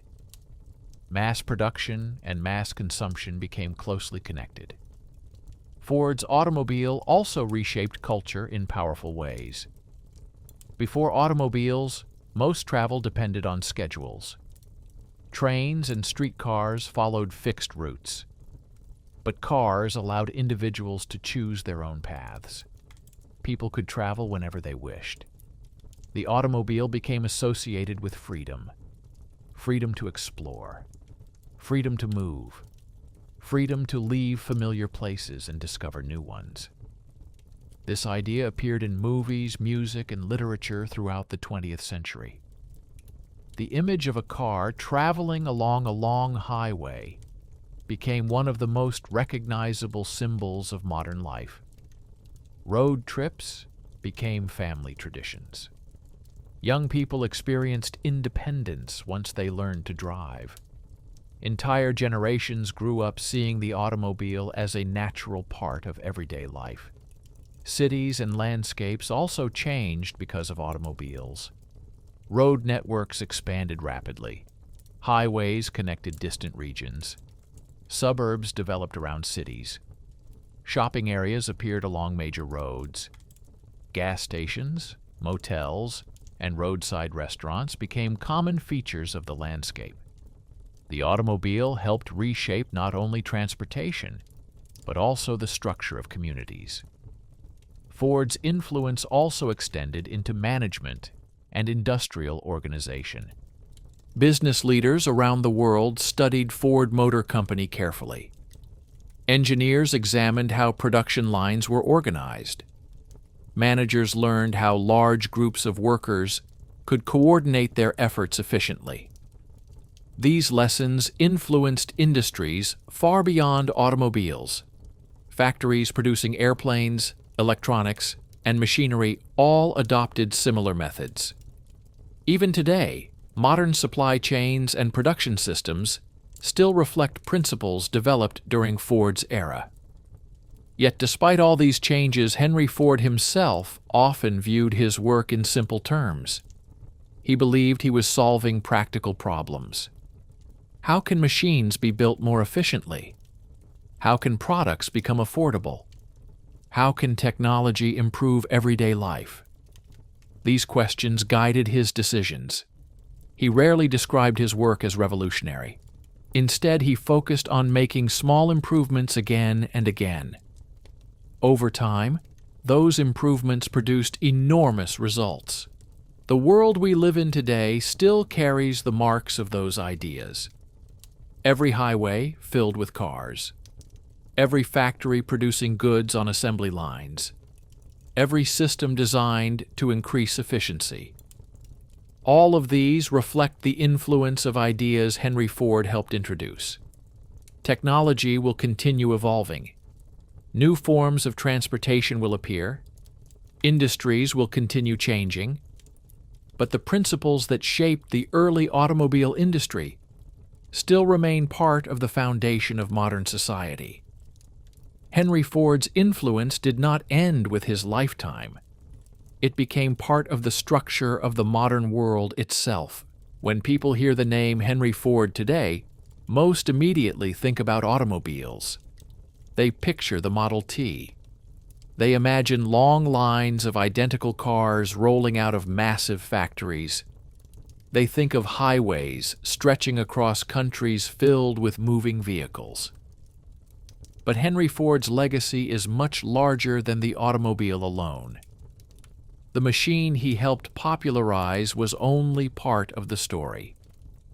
The deeper impact of his life can be found in the way he changed how the modern world thinks about work, technology, and progress. Henry Ford believed that machines should serve ordinary people. This idea may seem obvious today, but during the late 19th century, it was far from common. Many new inventions were expensive. They were often created for wealthy customers, large industries, or specialized purposes. Ordinary families rarely had access to advanced technology. Ford believed that could change. He believed machines could improve everyday life if they were designed with practical purpose and produced efficiently. Instead of building luxury machines for a small number of buyers, he wanted to build useful machines for millions. That belief shaped nearly every decision he made. When Ford and his engineers designed the Model T, they did not focus on luxury. They focused on practicality. The car had to survive rough country roads. It had to be simple enough for owners to repair themselves. It had to be strong enough to work in farms and towns. And most importantly, it had to be affordable.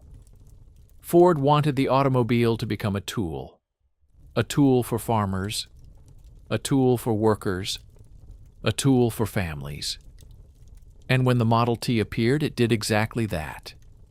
For millions of people, it became their first experience with a machine that could travel without horses. Suddenly, distances felt shorter. Travel became easier. The automobile opened doors to new opportunities. Farmers could reach distant markets more easily. Doctors could visit patients in rural communities faster. Families could travel to nearby towns to shop, work, or visit friends. Even simple trips that once required hours could now be completed quickly. The automobile expanded the boundaries of everyday life, but Ford's influence went beyond transportation. He also changed how factories operated. Before his production methods became famous, manufacturing depended heavily on skilled craftsmen. Workers built products slowly and carefully. Each item required time and attention. Production was limited. Prices remained high. Henry Ford believed there was another way. Instead of focusing only on the product itself, he studied the entire system used to create it. He believed that if the process of production could be improved, the product would become cheaper and more accessible. This thinking led to the development of the moving assembly line. By dividing complex work into small tasks, production became more organized. Workers focused on specific steps. Tools were placed exactly where they were needed. Parts were standardized so they could fit together easily. Products moved steadily through the factory as workers completed each stage. The results were extraordinary. Production increased dramatically. Costs fell. Prices dropped. Products that once belonged only to wealthy customers became available to ordinary families. The automobile was the most famous example. But soon, other industries adopted similar systems. Factories producing refrigerators began using assembly lines. Companies manufacturing radios and later televisions followed the same approach. Industrial plants producing appliances, machinery, and aircraft studied Ford's methods. Mass production became one of the defining features of modern industrial society. Ford also influenced the relationship between workers and industry. His famous $5 workday shocked the business world when it was introduced in 1914. Doubling workers' wages seemed like a risky decision. Many critics predicted the company would fail, but Ford believed that workers should benefit from industrial progress. Higher wages meant better living conditions. Families could afford better homes. Children could receive better education, workers could enjoy more stability, and perhaps most importantly, workers who earned higher wages could buy the products being produced in factories. They could become customers. This idea helped strengthen the connection between production and consumption. Factories produced goods. Workers earned wages. Workers used their wages to buy goods. Those purchases supported further production. This cycle became one of the central engines of modern economic growth. Ford's automobile also influenced culture in ways few inventions have. Before automobiles became common, travel often required careful planning. People depended on trains or other scheduled transportation. But the car allowed individuals to move freely. Families could travel whenever they wished. Young people experienced independence once they learned to drive. Road trips became family traditions. Highways became symbols of exploration and possibility. The automobile represented freedom, freedom to travel, freedom to explore, freedom to move beyond familiar places. Movies, music, and literature throughout the 20th century celebrated this idea.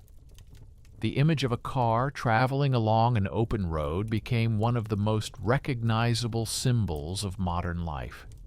Cities and landscapes also changed because of automobiles. Road systems expanded. Highways connected regions across entire countries. Suburbs developed as families moved away from crowded city centers. Shopping centers appeared along major roads. Gas stations, motels, and roadside restaurants became common features of the landscape. The automobile reshaped not only transportation, but also the structure of communities.